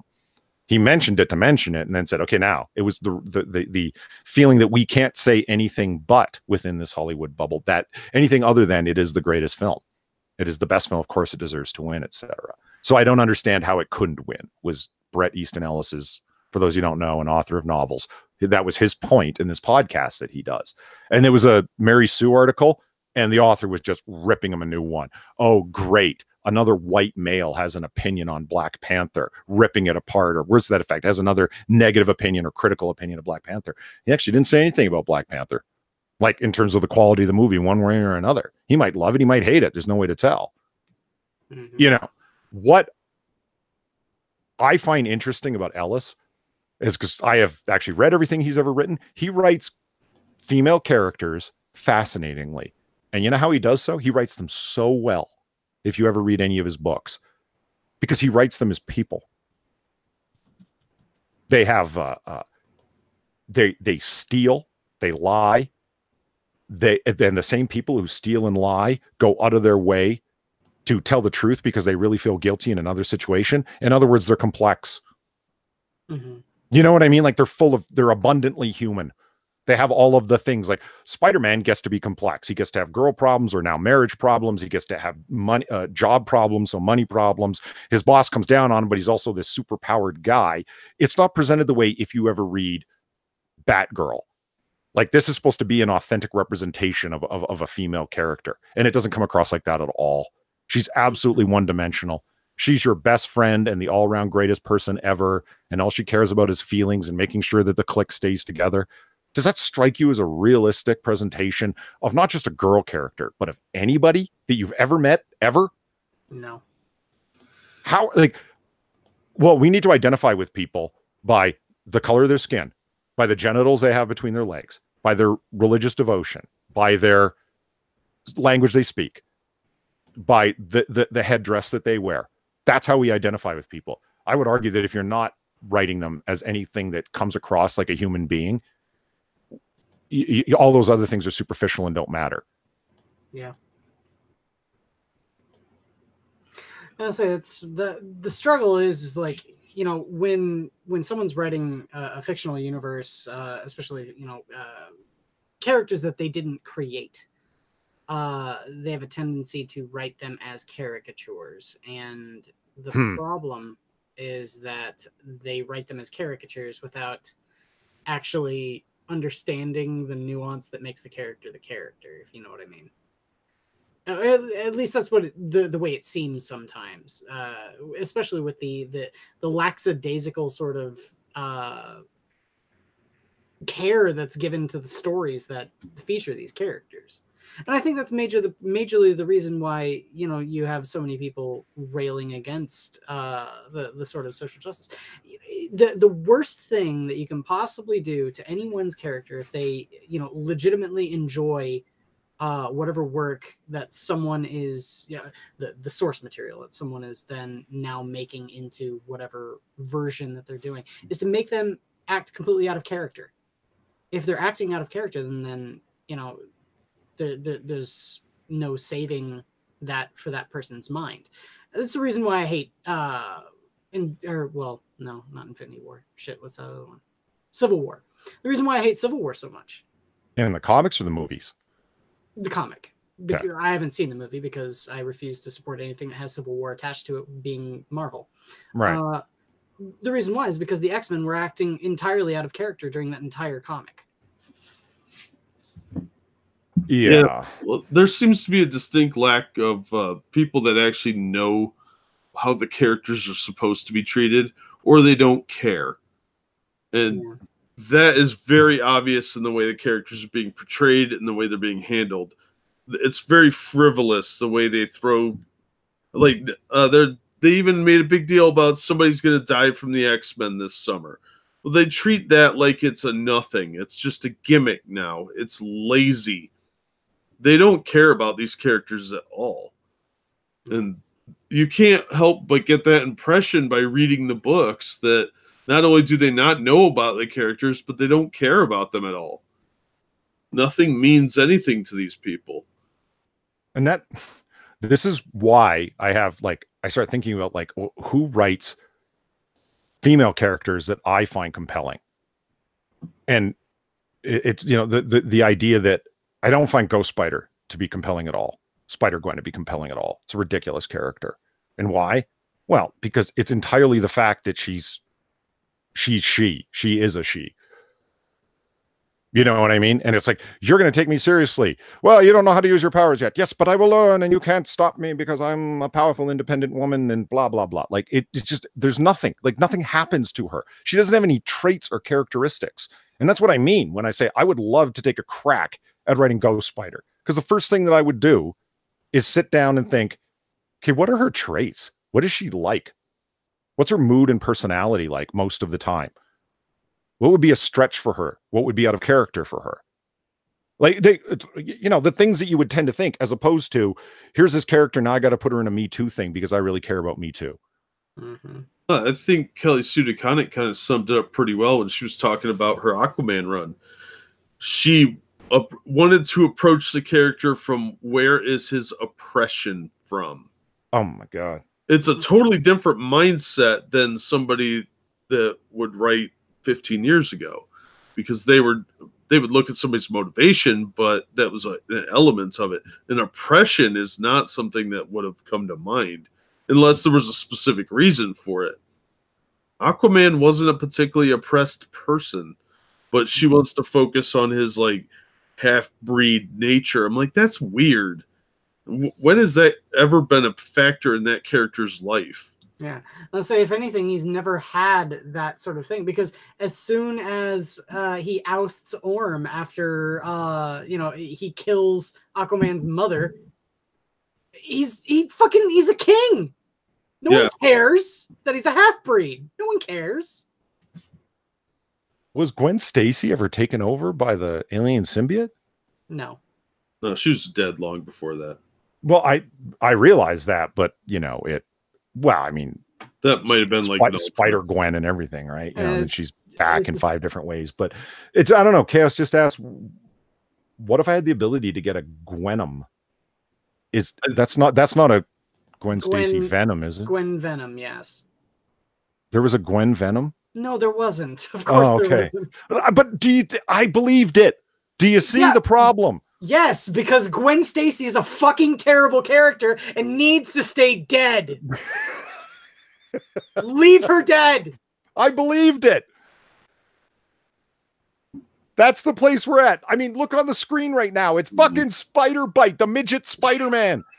Are you fucking kidding me? We've got a wolf-leg, tiny, homunculus Spider-Man. Fellas, I believe in Gwen Stacy Venom. Fellas, I would direct you to my screen right now. Oh my! Let's no! Yeah. Oh. Gwen Stacy or Spider Gwen number 25. That's when there isn't social justice to talk about, the complete creative bankruptcy shows itself through because they just do mashups. Yep, they're lazy. They don't. If you want to be intersectional, you can't be creative, because anything you do that's actually creative is going to be seen as in some way insulting to some group or other. No, you know what? Frosted Glass just said, quote, "I'm gullible and that's the problem." Polydub. No, I'm not going to own that. You know why? Because Jack thought I was kidding with Spider Bite, because it's such a fucking ridiculous farcical idea. Yeah. He wasn't wrong to be slamming Press X to doubt, man. He wasn't. Okay. And I am so jaded and black-pilled with the state of creativity in the industry that this, like, we're going to write Spider-Man. So it's like Into the Spider-Verse, and here's this other Spider-Man, Spider-Man. And now they've got fucking homunculus Spider-Man. Are you fucking kidding me? They've done every gender version. Where's trans Spider-Man? I saw somebody talking about that in chat. Come on, what are you, transphobic? Polly, just for the record, Spider Bite prefers spider dwarfism. No, he's not a dwarf. Look how long his legs are. He's spider homunculus. No. See, trans Spider-Man would actually be an interesting character. You could do stuff with that. Develop that might actually hold some interest. You're right. Do you think he talks with a little pipsqueak voice too? Hey, I sincerely hope so. They write all his words in the lettering in the word bubbles in these tiny little fonts. You know, it'd be great. Every time somebody grabs him, he has to give them some gold from his leprechaun stash. You know, Jack Gunsky said, "Has there been a Spider-Man in a wheelchair?" Simpsons did it. Yeah. There was the one, I think it was a Treehouse of Horror, where Homer gets bitten by a spider and he's stuck in like a position, but he can fart out webs. And so it becomes Spider-Man. There was the anti-ableist Spider-Man. He had 6 arms. So, like, you know. That would be Doppelganger. What? He was actually kind of a cool villain. What? No, there was an issue a long time ago in the 70s where Spider-Man grew like extra arms and stuff. Yeah. Oh. Well, there because of his mutation, so he has 8 legs. Yeah. Get it? Like an arachnid, you know? I was to say, there was also Doppelganger, who was a villain. Yeah. Yeah, of course there was. Because, you know. Oh, Lord. The House of No More Ideas. The House of No More Ideas. Exactly. Hey, man, I like Doppelganger. I thought he was actually kind of a cool character. Yeah, but, you know, they're running on empty now. They've got all these, like, low-end workers that have no creativity, and they come up with freaking Spider Bite. Yeah. Come on. I'm so insulted right now. Polly, you got to send that article to Monkey, because Ranting Monkey get a real blood pressure thing out of this. Because he likes Spider-Man. Yeah, he does. This is enraging, Spider Bite. I thought you were kidding, man. I really did. Yeah, and now I'm angry and sad at the same time. I mean, eventually I'll hit acceptance, but I'm still in denial right now. See, Doppelganger is cool. Yeah. Anyway, let's see what else we got before we wrap this up. Oh, you know what? Oh, yeah, quiz. You got that picture I asked you to grab of I do. Detective 27? Detective 27. Okay. So this isn't even a story. This is just like, hey, you want to see something cool? This is Detective Comics 27, first appearance of Batman, classic cover. Everybody knows it. Everyone's seen it, right? Here's Alex Ross's version of it for issue 1000 of Detective Comics, his variant. Hold on here. Oh, right. I actually downloaded that as a separate picture. Good for me. There it is. Oh, that's cool.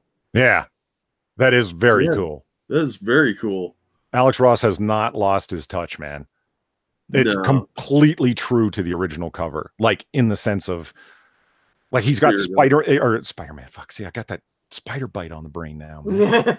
Like he's got the old school cape and he's got like the underwear on the outside of the pants look. Like, you know what I mean? Like he didn't update his costume any. He totally retroed it. Fucking awesome. Looks great. Yeah, that's badass. Yeah. It's like a little bit more well rendered too. I mean, yeah, he just kind of 3D'ized it and did his Ross thing that he does where, you know, the touch of realism sort of thing. And the bat cape used to have you know, the ridges in the wings, so they looked more like there was structure to them as opposed to it just being a simple cape, and he kept that style of it. And he's, of course everyone's got a fedora on because it's the 1939. He's got the gloves too. Oh yeah, the little short ones instead of the gauntlets. Yeah, with the spikes on the sides of his elbow. Yeah, sweet. So yeah, that's awesome. Oh yeah, and Jesse Green mentioned I love Alex Ross on the Shadow. Oh god, yeah. Alex Ross's Shadow covers were like, it's like he brought his like AAA game because he loved the Shadow particularly, or maybe just the Shadow was something he could really felt his style would work great with. But yeah, all of his Shadow covers are just out fucking standing. And I mean, this is one of the few things we get to get really excited about anymore. Art. Because there's certainly no artistry in the writing, or at least it's far and few in between. Like all the good writing seems to be happening in indie stuff, and you know, generally speaking, outside of the big two.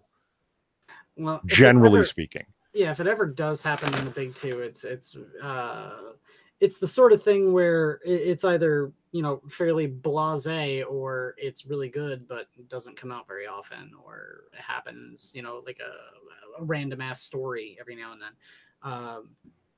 But it's not something you can really kind of invest a whole lot of money in, knowing that it's going to be good every fucking month. You know?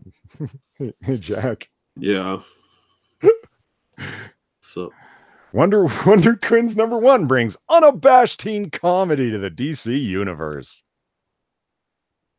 Those are lies. Look, they're in high school. They're leaning against lockers. So dynamic, so hip. Form of class cutter, shape of puddle of water that gets mopped up by a janitor. Yeah, I'm not reading that. I've read Wonder Twins #1. I don't need the CBR's review of it. No, thank you. It's terrible. I think it's supposed to be satire, but it's not funny. And they tell the story of like how they have thunderlust. So when there's a thunderstorm, everybody gets all super horny. Oh yeah, I heard about that. Yeah. Yeah. Everyone running around fucking during a thunderstorm. Yeah, I heard about that. Although Janet would be very popular in high school. I know, Jan. Fuck, man. So, if you're into comics and you've been under a rock, or you don't follow the details of what's going on in the world of geekdom and stuff, certain guy by the name of Vic Mignogna is a voice actor, does a lot of anime. Most recently, he was in Dragon Ball Super Broly.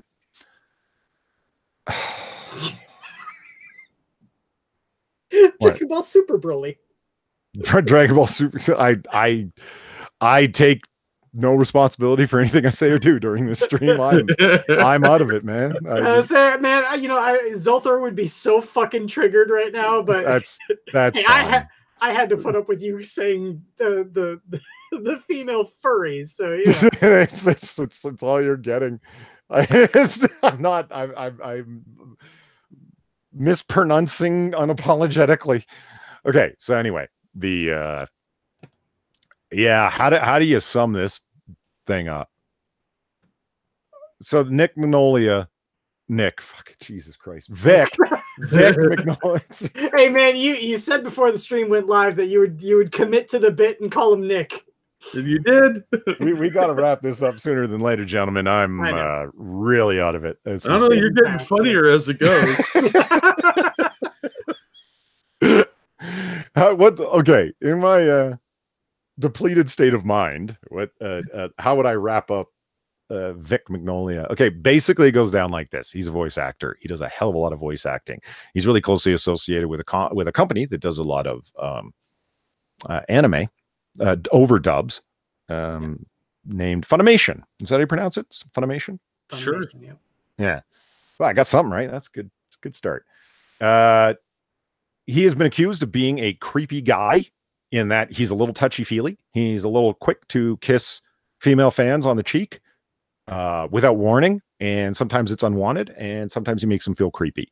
Those are the general accusations that have been leveled at him. He's he's a little too touchy-feely for some fans' liking. But this has turned into it depends on what angle you're coming from.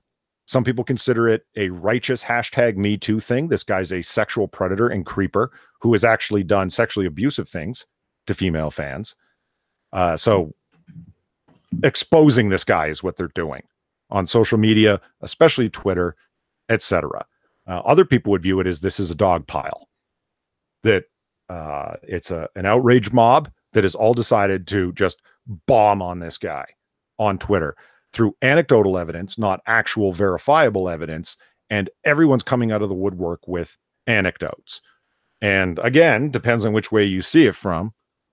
Depends on what angle of it you're coming from. You're either, well, this thing, it needs to be actual evidence, and these are just anecdotes, so I can't condemn the guy as a sexual predator, especially of young girls. That's fucking harsh. That'll ruin a career, that kind of thing. And the other side is, look at the sheer volume of them, listen and believe.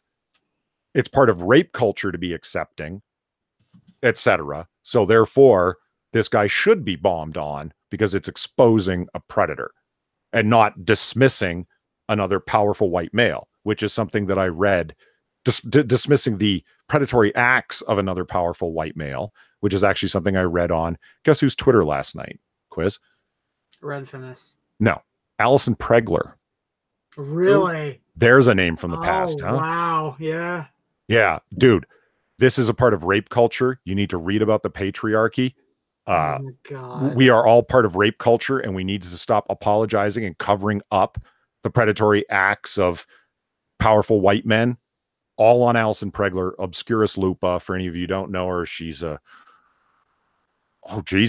longtime collaborator with Cinema Snob. Yeah. Still does midnight movie reviews with them. Used to be on That Guy with the Glasses. Yeah. I think she still is, actually, but she's not. No. No? Shane Phelan had left a long time ago before all of those tapes got leaked about Channel Awesome's she left during the Channel Awesome deal, right? Oh yeah, and she was calling Channel Awesome like that place was a giant rape culture, etc. And it started getting deep in the weeds with stuff that I don't even know what you're talking about, where it was like, just because Channel Awesome, the former That Guy with the Glasses, you're dismissing the actions of a rapist because he's dead. And I'm like, whatever the fuck, man, I'm out of here. Because shit was getting weird, man, like out in the weeds, and I didn't know what she was talking about anymore. But I saw all the talking points of listen and believe, etc., and so forth, and rape culture and patriarchy's real, and white men. Yes, she's a white woman. Isn't it always the way? The reason I bring up Alison Pregler is that, like, people that are sort of like far gone off to the sides are weighing in on this. The end result is Nick, God damn it, Vic Mignogna is has been drummed out of his job. That's him on the left right there.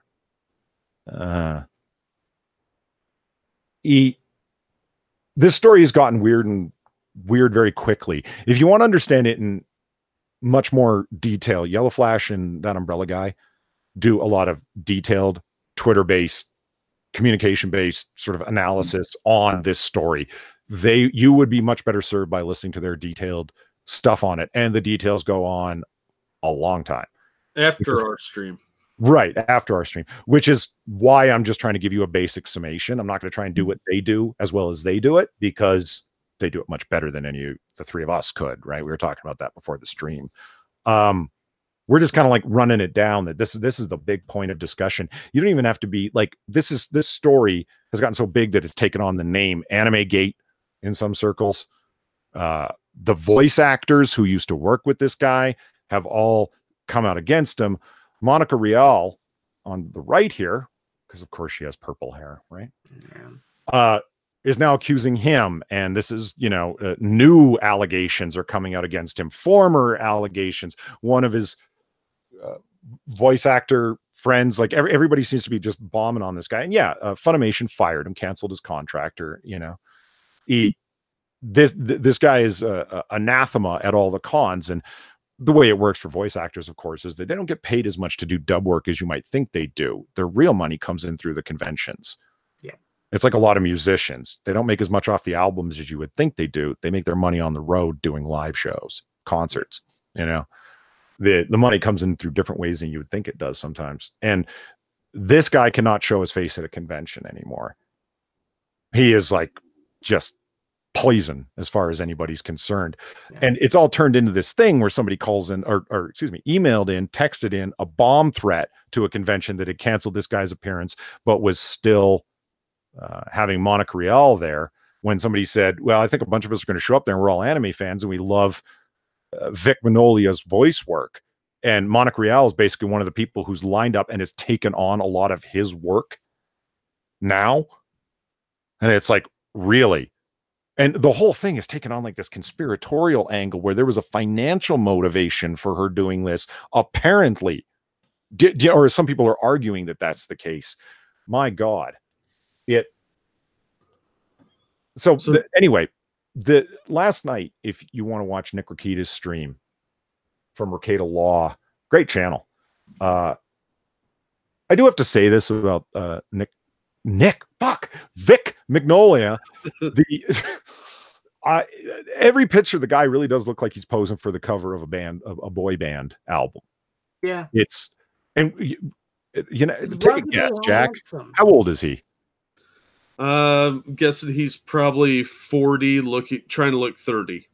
Would you believe 56? Oh, he looks good for that. Yeah. It's because he's ruggedly handsome. Nah, probably a good plastic surgeon. A lot of people are saying that it's plastic surgery, because everybody who sees a picture of this guy goes, no way, that he's that age, right? And so it begs the commentary. Why does what is this guy, the white male version of Stacey Dash? Like, she's 52 and she, my God, does not look anywhere near 52, that woman. So as she's sacrificing infants, it's like, what, this guy, they must be part of the same secret underground infant sacrificing cult to keep their youth, you know what I mean? Well, and he probably dyes his hair. So, I mean, look at those frosted tips. Yeah, come on. It's frosted, yeah. Yeah, I don't know if Ebony Williams is telling me it's time to go to bed, or she's saying that she's off to bed. It's a bit of both. Yeah, a little bit of both. Fair enough. Yeah.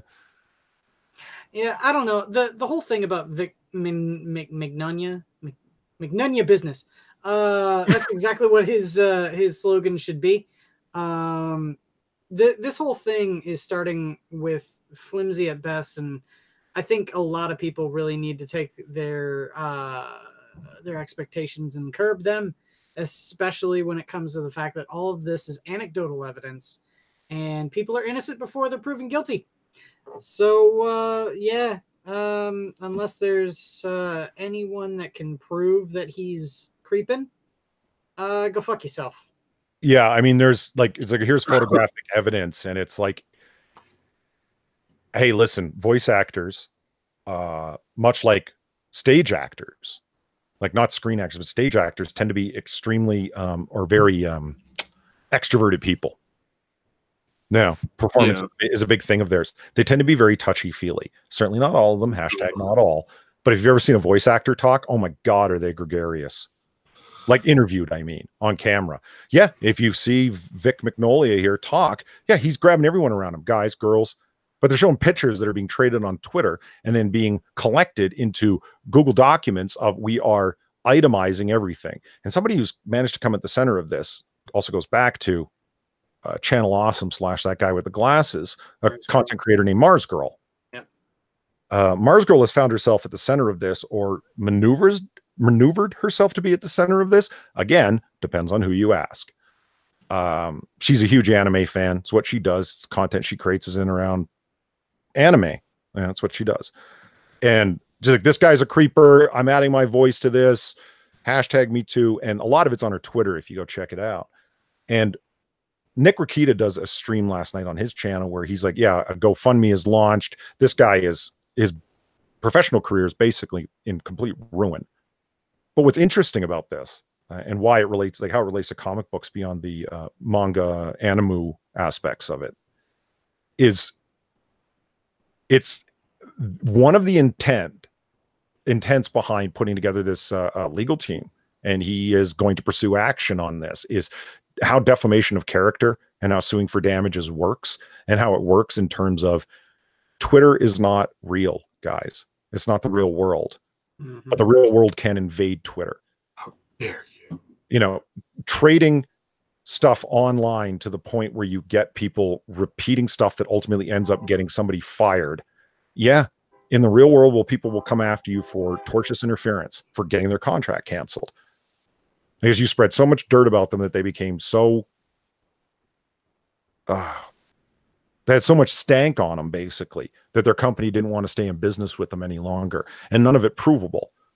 And et cetera, et cetera. You can look into Nick Rakita's stream. How he talks about, like, hypothetically how the case could turn out. And Mars Girl is one of the people he's talking about targeting.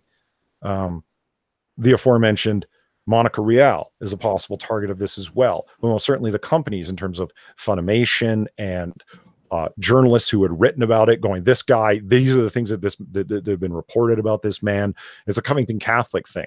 I don't know if any of y'all saw the $250 million suit laid against the Washington Post today. Yeah. 250 fucking mil. Now, that's the scope of it. Will you actually get that? Well, that's neither here nor there. The point is, that's what defamation looks like, and that's what slander looks like on that broad of a category. Of course, he's a minor, where none of these people are, but you just have to prove negligence on their part, where, hey, Mars Girl, when you're saying in your tweet, a lot of these items may not be true, but look at the sheer volume of them. You're admitting that some of them are fishy. You're admitting that you know some of them aren't true. You don't know what number of them aren't true, what's true and what's not. You have no idea about the truth of any of them, really. You're just spreading them around. And with hashtag #KickVic, she's the one who started the hashtag itself on Twitter. And she's saying, I'm not involved in this. I just lent my voice to it. It doesn't work like that, because the real world is now going to invade Twitter if he actually pursues legal action against you, because there are consequences for getting people fired and totally destroying their career. This is like Mark Waid with Richard Meyer. What's wrong with calling up a printing house and telling them that they're publishing a comic of a Nazi? I think this is actually a little worse because it is a sexual allegation. Yes, I agree. Yeah. Because that's way more damaging. No, see, that's the thing. I'm sick of people downplaying this whole Nazi thing. Nazis definitely have, when in terms of calling someone a Nazi in the public sphere, has a lot more implication. I understand that, and I would normally agree, but with a sexual assault allegation, this guy's around kids a lot.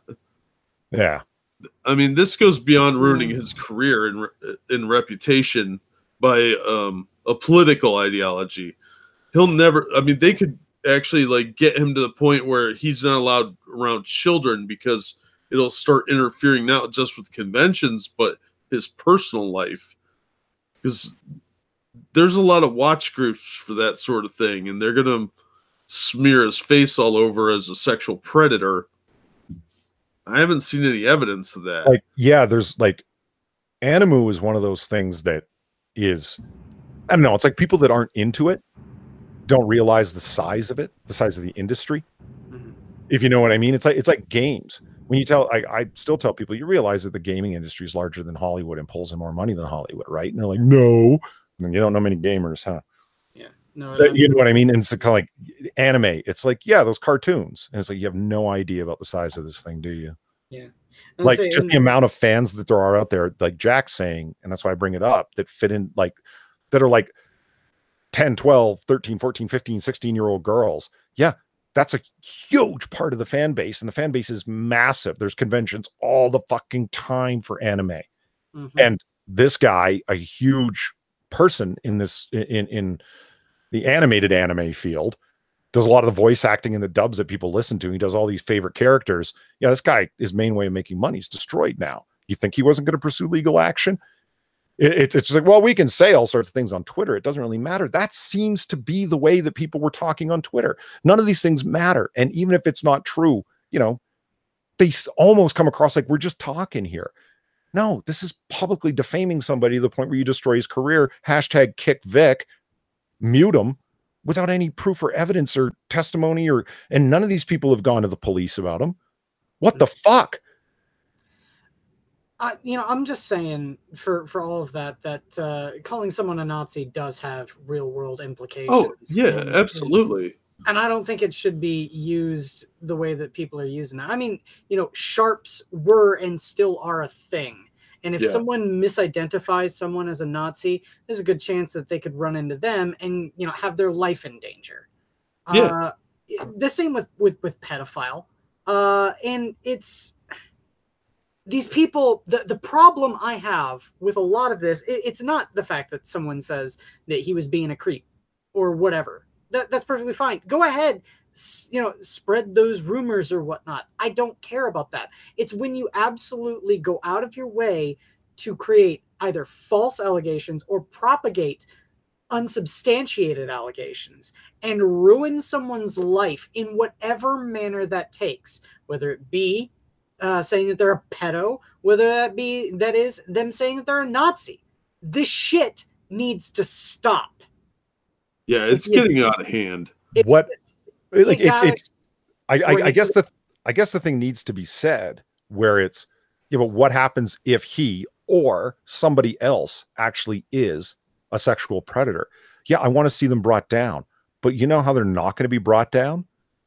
By a bunch of you people on Twitter. Yeah. It's like, well, at least he won't be at the cons anymore. So you're cyber vigilantes? Well, they view themselves as heroes, and everything I've read about this guy, okay, so he has like personal space issues where he like gets way in people's space bubbles, puts his arm around someone. A lot of celebrities do that. Kisses someone on the cheek. All right, it's a little weird, but that's not you know what they're making it out to be. Okay, so maybe he's a little bit of a creep. That doesn't make him like this massive pervert that they're trying to make him out to be. I'm not buying it. I just don't see any evidence for what they're saying to destroy this guy's life over. The stories are all vague enough where particular times, particular dates are rarely mentioned, if ever. The details are all such that there's no way to corroborate it outside of the fact that Vic was at a con in this city. That's like the extent of the majority of the confirmation that's happening. And it's like, so that's why the listen and believe aspect of it is there. Are you trying to tell me that this guy has been a sexual predator for years? They say this guy's been getting away with it for years is the comment. And there isn't one verifiable thing to not one of the, God forbid, hundreds of women and girls that he's done this to. Like, well, it's not a question of like, I'm skeptical. It's like, you guys have overtalked this and made it look like a social media mob to the point where, are you fucking kidding me? Why wouldn't somebody doubt this has all the earmarks of a fucking pylon. Well, they're conflating several allegations into something more serious than it actually is. Putting your arm around someone for a photo is not the same thing as forcible rape, but they're conflating it as a sexual assault when he's just putting his arm around someone. You know, so he made some socially awkward nerd girl uncomfortable by putting his arm around her because she's not used to people being in her space. That seems to be what's happening here, is they're conflating that with some sort of consent issue, and it's not the same thing. Yeah. I mean, there's the majority of the story right there. There's a hell of a lot of people who cover it in more detail. I mean, it's so everywhere to not talk about it and be in the comic books. People are going to ask you, what do you guys on Comic Book Curation think about it? Because I got asked about it in DMs. Have you heard about this thing? And it's like, oh yeah, I've heard about it. Well, the problem is, like Quiz was saying in chat there, they're watering down what these words mean. These are supposed to be vile words.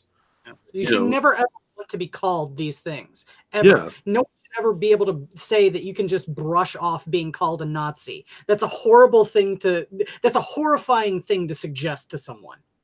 Yeah, but they bandy them around so easily to over the minor slight that it's watering down what it means. So when somebody actually does something that should draw that comparison, people will ignore it because it means nothing anymore. Mm-hmm.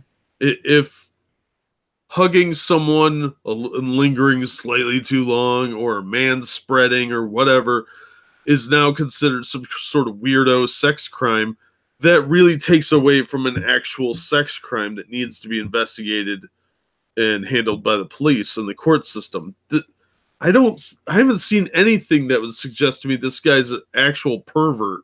He might be a little weird and touchy, but I'm not seeing anything that's outside of the bounds of just making someone a little uncomfortable. And that's the same thing with the Nazi thing. Just because somebody expresses a view you don't like doesn't mean they're marching down the streets of Poland, you know? And it's at Richard Art says, you know, most scenarios the girls ask for hugs. You know, have you ever been to a fucking convention? Yeah. Yeah, the girls do ask for hugs on a regular basis and want pictures and pay for pictures if the person's famous enough that they're charging for pictures and signatures, that kind of thing. You know what I mean? Yeah. That's common. Like common is all get out. That's common, of course. And does that give the individual, in this case Vic, leave to grab them in any way that he wants? No, but that's what I'm missing here. What I'm hearing is a lot of touchy-feely comments, and when you eliminate all of them that are just touchy-feely and uncorroborated, and you look through the Google Doc of all of the lists of things, it's like, yeah, but that's what most of these are. And the ones that are left are unverifiable.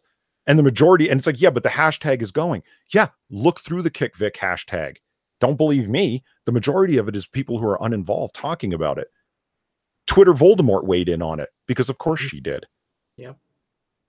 What does she have to do with this? Nothing. It's something to comment on because you want to be on the right side of history. If I can be so bold here, her name is Renfamous. She is a cosplayer. She goes to conventions. That's kind of her thing. So if any one of them has earned a little bit more right, I guess, would be the way to say it. It would be her. Right to comment on something that she doesn't know anything about personally. Did he grab you? No, I'm just saying that she actually goes to conventions. You know what I mean? So she's probably put her arm around people that didn't want it too. Yes, I guarantee you. A lot of cosplayers do that kind of thing. There's one in particular. I can't remember her name right now, but yeah, she got in a lot of hot water because she used to like, she's a cosplayer, but she would walk up to other cosplayers and grab their tits. Well, that's just how you say hello, isn't it? Yeah, I mean, well, you know, there's a reason why I'll like every convention. If you ever look through their rules, one of them will always, or one rule is always bathe. The other one is always cosplay is not consent. Yeah. Momo-kun, thank you, Chaos. They didn't used to tell people that because it was common sense. Yes. Yeah, I don't. in any case, Ebony Williams asked who exactly is Twitter Voldemort. It's just who Quiz was talking about. The cosplayer Quiz was just describing. It just I said her name really quickly, and I only said it once. Sorry. No, Jack has convinced me. Say her name as little as possible because much like Voldemort, it might bring her around. Like she just wants the attention, man. It's just like leave her be. And with the amount of followers that she has that think that she's giving some kind of insight, and she's not. She's just a shit poster. So if you want to pay attention to a shit poster who's heavily political on a given ideological angle, by all means, go ahead. But if like heavily ideological shit posting, that sounds fantastically boring to me. Yeah, exactly. Leave her alone. You know. Yeah. She's absolutely great at what she does, which is gets under people's skin and gets them to react and post. Kind of like Chrisiosity, but anyway. Yeah, just provoke reactions out of people. When you look at a lot of her posts, they're absolutely designed just to piss off people who are like, I want good comics that are not heavily political, et cetera, comicsgate kind of stuff, right? And it's like, oh, here's something that'll piss the alt-right fanboys off. You know what I mean? It just hoping for a reaction because she's starved for the attention, I guess. I don't know what her motivation is. I don't understand. Anyway, let's move on. If I can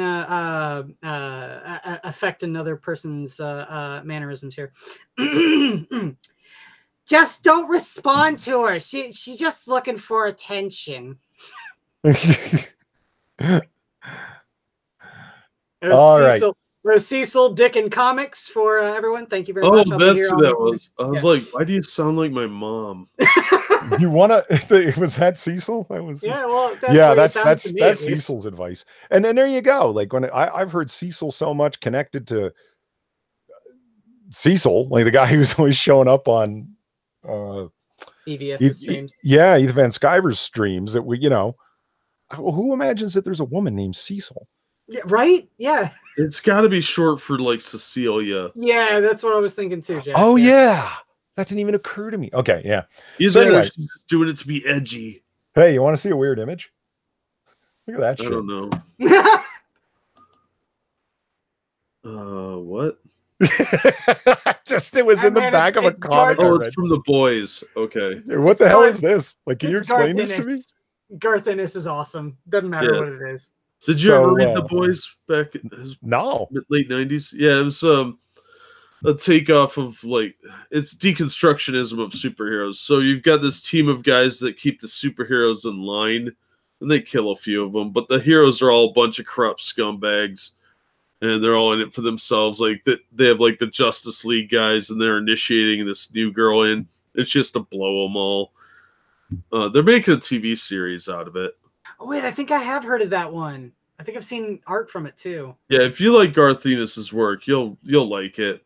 Yeah. It got really try hard toward the end there, but it's a deconstruction of superheroes where they're all just a piece of shit. Yeah. It seemed to be pretty heavily inspired by Brat Pack. And apparently the superheroes are so far gone that they're snorting cocaine. Okay.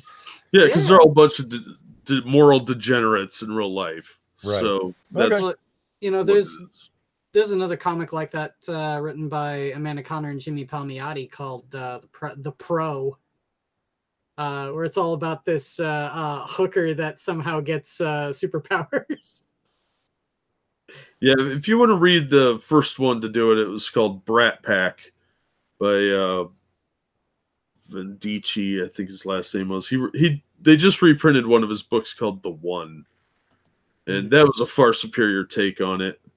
But the Garth Ennis run, the first couple of trades will get you the idea. Those were pretty good, and then it got really dumb. All right, well, I may try it because I do like Garth Ennis's work. I really like Garth Ennis's The Crossed until it got ruined by Max Bemis. Yeah, but I've already told everyone on this stream before what my thoughts on on Max Bemis are. So, well, Ebony Williams has told me that she was telling me to go to bed, and that's not too shabby of an idea. Not too because I'm not just tired, I'm getting woozy now. So it's comic book pitch time, y'all, and I'm gonna go first and get it done real fast. Yeah. and I'm hoping y'all follow suit. Okay. I'm pitching Sherlock Holmes, the trial of Sherlock Holmes. Dynamite published it.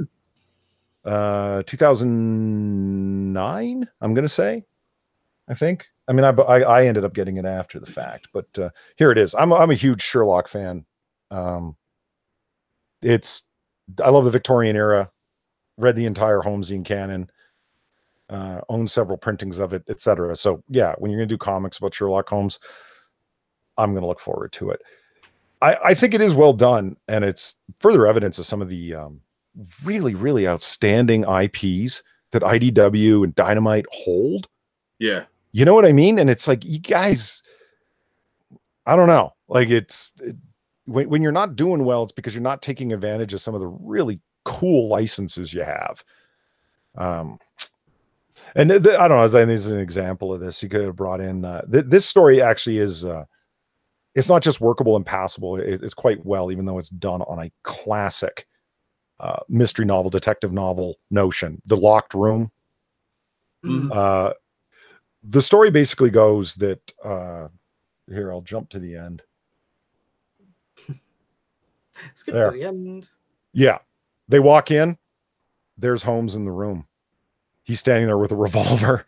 There's a man who's shot. The room was locked. I didn't know what to do. Last page of the first issue. Runs 5 issues. Really good.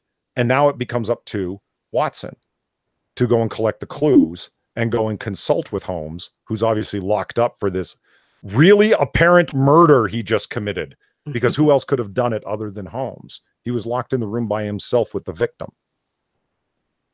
It is a good story. You get international dignitaries in it. Some far-off Duchess royalty gets involved in it. Watson is trying desperately to gather clues and observe and use Sherlock's method of observation and deduction in the way that he does. But of course, he's not as good as the master. But you get flashbacks to when Holmes was trying to teach him certain things. And I remember when Holmes told me this, and Holmes, I saw these various things when I was out looking today as he's consulting with him in prison. What about this? What about that? And it leaves Holmes in this state of contemplation in prison. Anyway, great story. It works very well. Sherlock comics, when done well and drawn well with all of the Victorian aesthetic, work for me and work very well. Definitely a recommend. I would check it out. You know who wrote that, don't you? Actually, I don't. Who did? That was Alan Moore's daughter. Oh. She's not worshiping a bundle of sticks like her father? Well, she might be. I don't know what she does in her free time. Oh, okay. People in your Alan Moore hate. I won't stand for it. He's a million times better than Frank Miller. And Ryan Walters asked, but who is under that Holmes mask? Yeah, right. There's seemingly every variant of if you read Holmes pastiches, yeah, there's a lot of locked room mysteries in them, and it seems like every variant of them that can be done has been done. Every now and then someone comes up with a good one, but yeah, no, I just thought up a great idea. You gave me a good idea, chat, Polly. Good job. There should be a Sherlock Holmes crossover where some time travelers show up and they have to help solve a mystery with Sherlock Holmes, and Sherlock Holmes is the prime suspect. So who do they call in? Scooby-Doo and the gang. You know, I'm not ashamed to say that I would read that. I know, right? No matter how stupid it is, you're still reading it. What other crossovers could Dynamite do? I mean, they've got so many IPs. I don't know which ones they currently hold, because they do change hands a lot. Do they have the Shadow? That would be an interesting. Yeah, they've got the Shadow. They've got Sherlock Holmes. They've got Battlestar Galactica, $6 Million Man, Sheena. Now I've read Sherlock Holmes Shadow crossover already, but I would like to see a $6 Million Man Holmes crossover. I'd read that. He would be like steampunk $6 Million Man. Think about it. Yeah, they have Red Sonja, and is there a Sherlock Holmes Shadow? Yeah. Yeah. Oh my God, I'm gonna have to look that up. Yeah. That sounds awesome. Yeah, they've got quite a few IPs. So, like IDW has all the toy properties. Truckin' Bear, that's awful. Weird pitch. Sherlock Holmes comedy parody called No Shit Sherlock. That's awful. Like that. Oh fuck. It just states obvious. Awesome. Yeah, if by ridiculous you mean fantastic. Guaranteed moneymaker. What if he's trying to solve the mystery of who stole a bunch of manure? And it was really like somebody building a fertilizer bomb. So there's no shit. So he's got to find the shit. Yeah. How are the farmers supposed to fertilize their fields with no shit, Sherlock? That's great. All right. Before I tell any more terrible dad jokes, which one of you guys wants to go on quickly so I can Polly needs to go wander off in the way that my sentences seem to be wandering off. Yeah, right. I'll go. I've got one written by Andy Diggle and cover art and interior art by Jock. Did a lot of Judge Dredd art. I'm pitching Green Arrow Year 1. It's a really good story. It's the first time they actually tell the story of what actually happens on the deserted island when Oliver Queen gets stranded there, and it's going through his playboy billionaire lifestyle all the way up until being out on the yacht and then getting betrayed by his friend and confidant and marooned on an island, and all of the things that he discovers on the island and his way to survive is to build a bow out of these machine parts from people that were living on this island that were eventually killed by drug runners. And then the drug runners come back, and that's his way off the island. All in all, I think it's very good. The art in it is absolutely beautiful. I mean, I love the way that they draw Oliver. He looks so cool. And the story of survival against the odds that they tell is really cool. Yeah, hands down, I think probably one of the best Green Arrow stories. What year is that? This is 2000s. Let me see here. When's the published date? It would be 2008. Does it become canonical after that? His origin? Oh, it is. This is the canonical telling of what actually happened on that island. Cool. Everything else that they had in like the 40s never actually showed exactly what happened on the deserted island that Oliver got stranded on. Just that he was. He was actually at a resort town drinking Mai Tais. Yeah, right? The whole Green Arrow thing was a facade. Frosted Glass says Sherlock Holmes investigating the Jussie Smollett case lasts one panel.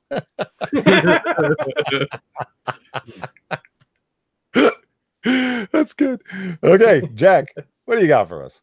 All right. Well, actually, I want to read that. There's very few year ones that are done as like proper origin stories that don't come out well from DC. Marvel's the one who fucks up retconning their characters, or you know what I mean? Like it. Marvel. Yeah. Okay, Jack. Sorry, you were saying. Oh no, you're good. All right. So I am recommending. My pitch today is Hardcore. This is actually another Andy Diggle. Yeah. So when you said that, I was like, "Oh shit, he stole mine." This is actually an Image comic, which bothers me because I kind of hate Image. Yeah. But the premise is kind of ludicrous, but awesome at the same time. This is issue 2. Issue 1, they set it up. There's this program called Hardcore, and it's labeled as like a drone operation, but it's kind of not, because what it is there's a team that goes out, they shoot people with a tiny, tiny little dart that lets you quantum leap into their brain. Cool. So whoever gets hit with this thing, there's a guy that walks into a little capsule and he can jump into their body and take over, and that's how they do assassinations now.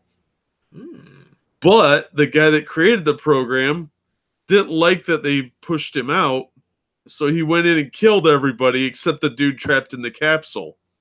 So the guy in the capsule is locked in there. He's got 72 hours before he'll die from being in there. Because you can only, be in somebody else's body for so long before their consciousness comes back. And he'll die. So he's got to basically work with the body that he's in to get back to where the operations center is and kill all these guys that haven't taken over.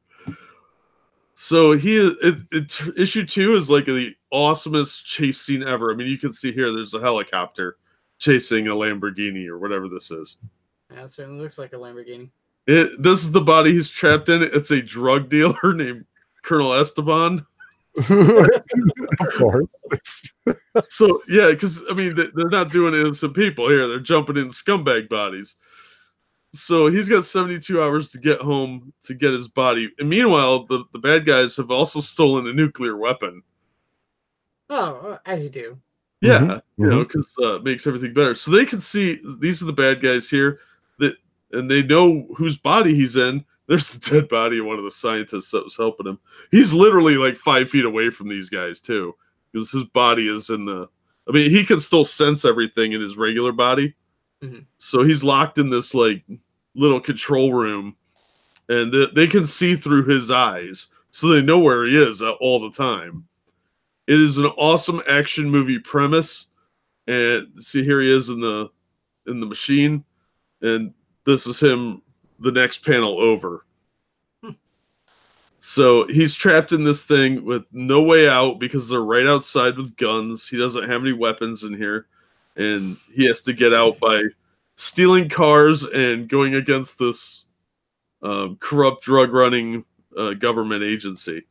So, yeah, good times. It was a fun ride. It's a little plot light, but it's a great action premise. I had a blast reading the first 2 issues.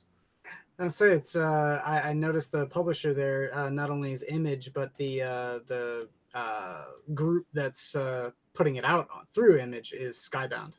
Yeah, it's Skybound Entertainment, and the premise was created by Mark Silvestri and Robert Kirkman. I love me some Mark Silvestri.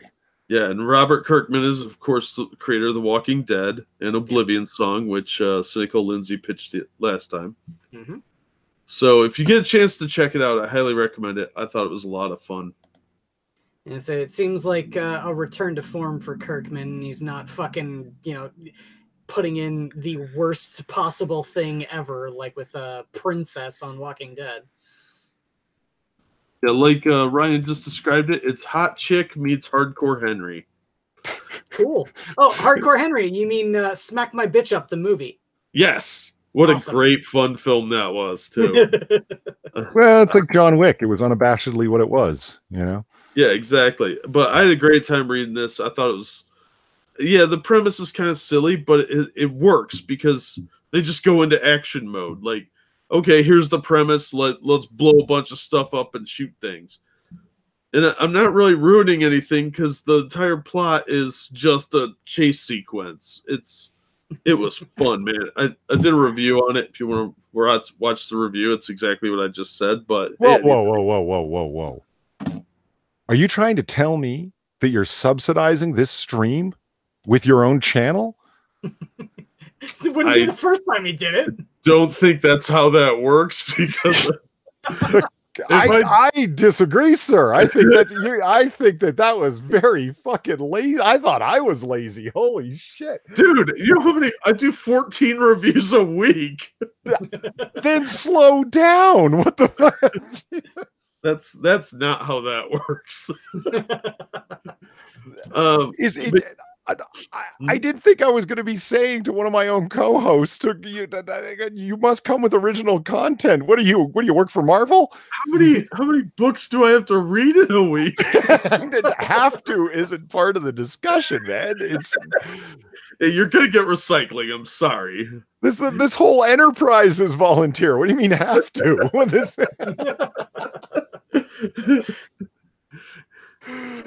All right. Anyway. Yeah. I really hope you guys check it out because it was a lot of fun. Yeah. What was it again? Overdrive? Hardcore. Hardcore. All right. And who is the publisher? Image. What do you mean, Ryan Walters? No, it doesn't mean I don't watch his videos. I watch his videos. We talked about Warlord earlier today. How would I have known that if I hadn't watched the video? Because I post a Warlord video every Wednesday. Warlord Wednesday. Is it really that consistent? Well, mostly. I don't know, man. It's just I see your video. It's in my sub box. I press play. Anyway.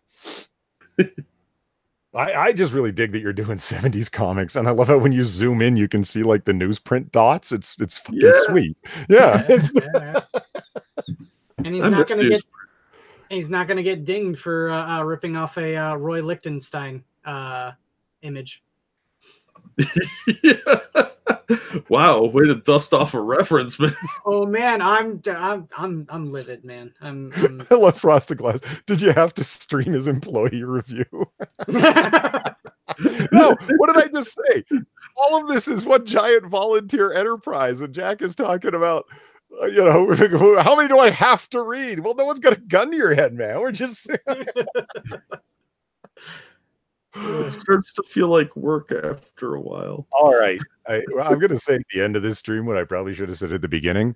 I and Jack are really tired, and Quiz just doesn't care. So this stream is really going to be bad. Stream's awesome. What are you talking about? Yeah, I know, right? Everyone's having a good time. Well, I certainly hope so. The final thoughts. Don't stream after an hour and a half of sleep and a full day's work. That's my final thought. And read comics because they're fun.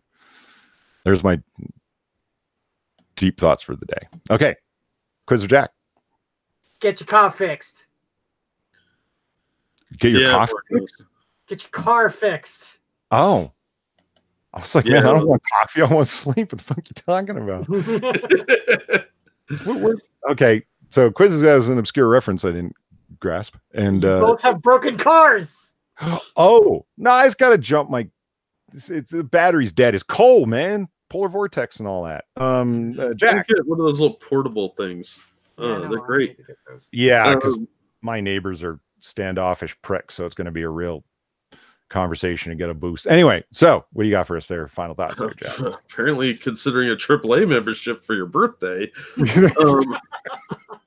I would say if you get a chance to pick up the Jawbreakers book when Richard Meyer does the reprints of it, which he's talking about doing here soon, I would recommend it. I thought it was a lot of fun and way less nonsense around it than there should have been. It was fine. It was fun. Yeah. Yeah. All right. So the yeah, you know what? I have an additional final thought because it's like Attack of the Crazy Cat Ladies. Like when shit gets so weird, like all the stuff, like tweet me. I'm just a Polly_dub. I'm curious what fandom will be invaded next. Guess and give me a reason to think so. Because MTG, Magic the Gathering, comic books, comic book movies, like superhero movies, right? Mm-hmm. Warhammer. Yeah. What else? They're coming for your model anime. trains. Anime, of course. Yeah, Jackie said anime in a massive way right now. What's next? What's the next geekdom fandom? They're coming for your model railroads and your slot cars. You stay away from my model railroads. I don't have any, but stay away. Yeah, stay out of model railroads. I mean, if those were still a viable, spendable industry, I'm sure that there's white toxicity in this. Like, no, because those tunnels, those could be vaginas, and those trains are penetrating them without consent. Oh, this is Kyle says I can't tweet you. I got suspended and you can't get back on. I hear your pain, Kyle. That happened to me. And you know what got me suspended? Trolling CNN journalists. Those motherfuckers reported me. A bunch of crybabies. A bunch of fucking crybabies. Why didn't you just fucking mute me or block me? And all I was ever doing was, like, when I say trolling them, I mean fucking with them because of like the unbelievability of their story. I mean, like, You know, Barack Obama hasn't been the president for over a year. Can you stop doing stories covering his everyday activities? Like you need him as desperately as he needs you. This is a sad comorbid relationship you all have. And yeah, like that kind of, this is obviously hateful directed speech. Like, you know, so yeah, they reported me and I had to verify my Twitter account to get it back. And oh God, it was bad. So yeah, you can't tweet me. Then in the future, feel free to leave comments. That's what I want to see under this video. I probably should have said that at the beginning. I would love to hear in the comments what people think, what fandom will be invaded next, because it's gonna be something. I didn't think anime was gonna be targeted. Japan don't give a fuck about social justice as a movement. They don't give a fuck about outrage culture. That's just not their thing. Well, like to be fair, Jack Gunsky did say anime dubbing, not the source. Right. Yeah, I thought he was talking about anime dubstep. I don't know what kind of weird hobbies are out there. So, all right, y'all. That's it for this week. We will see you soon, and I will finish my what's it called? Oh my God, no! Ryan Walter says porn, social justice porn. Well, like Frosted said, I for one look forward to reading articles on intersectional stamp collecting. I have. Well, no, wait a minute. That's totally not true at all. No, but wait a minute. It's inferable. Yeah. I should probably say the thoughts I'm having out loud as opposed to just responding to them, huh? That might help, Holly. I was about to say, when have you ever seen a porn where a woman wasn't enthusiastically consenting? And I'm like, oh, wait a minute. There's entire subsets of porn that are all about forced this, BDSM, that. But wait a minute, you could infer their enthusiastic consent because they had to sign a contract before it happened. So there. Well, how many of them also sound really bored when they're going, oh, yeah, oh, yeah. So what are you trying to tell me? You have to gauge the enthusiasm in somebody's consent? It sounds like it. I mean, I'm just saying. You're so hateful, full of male toxicity. I am. All right. On that note, when I eventually finish up the intro that I've been overthinking to my comic reviews, I'll finally be putting them up. I've actually got 3 reviews already recorded. I just haven't finished the intro because I keep redoing it. You know, that whole, I got to make it perfect. And it's nowhere near perfect and never will be because I'm an untalented hack. So, so am I. That's what mine looks like. It's some afterthought. Took me 10 seconds to do. I like Ryan Walters Polydub arguing with myself. On that note, have a good night, everybody. Thanks for showing up. Looking forward to your comments in the comments section. Yeah, give us some engagement. Yeah. Have a good night, everybody. Bye. Night, everyone.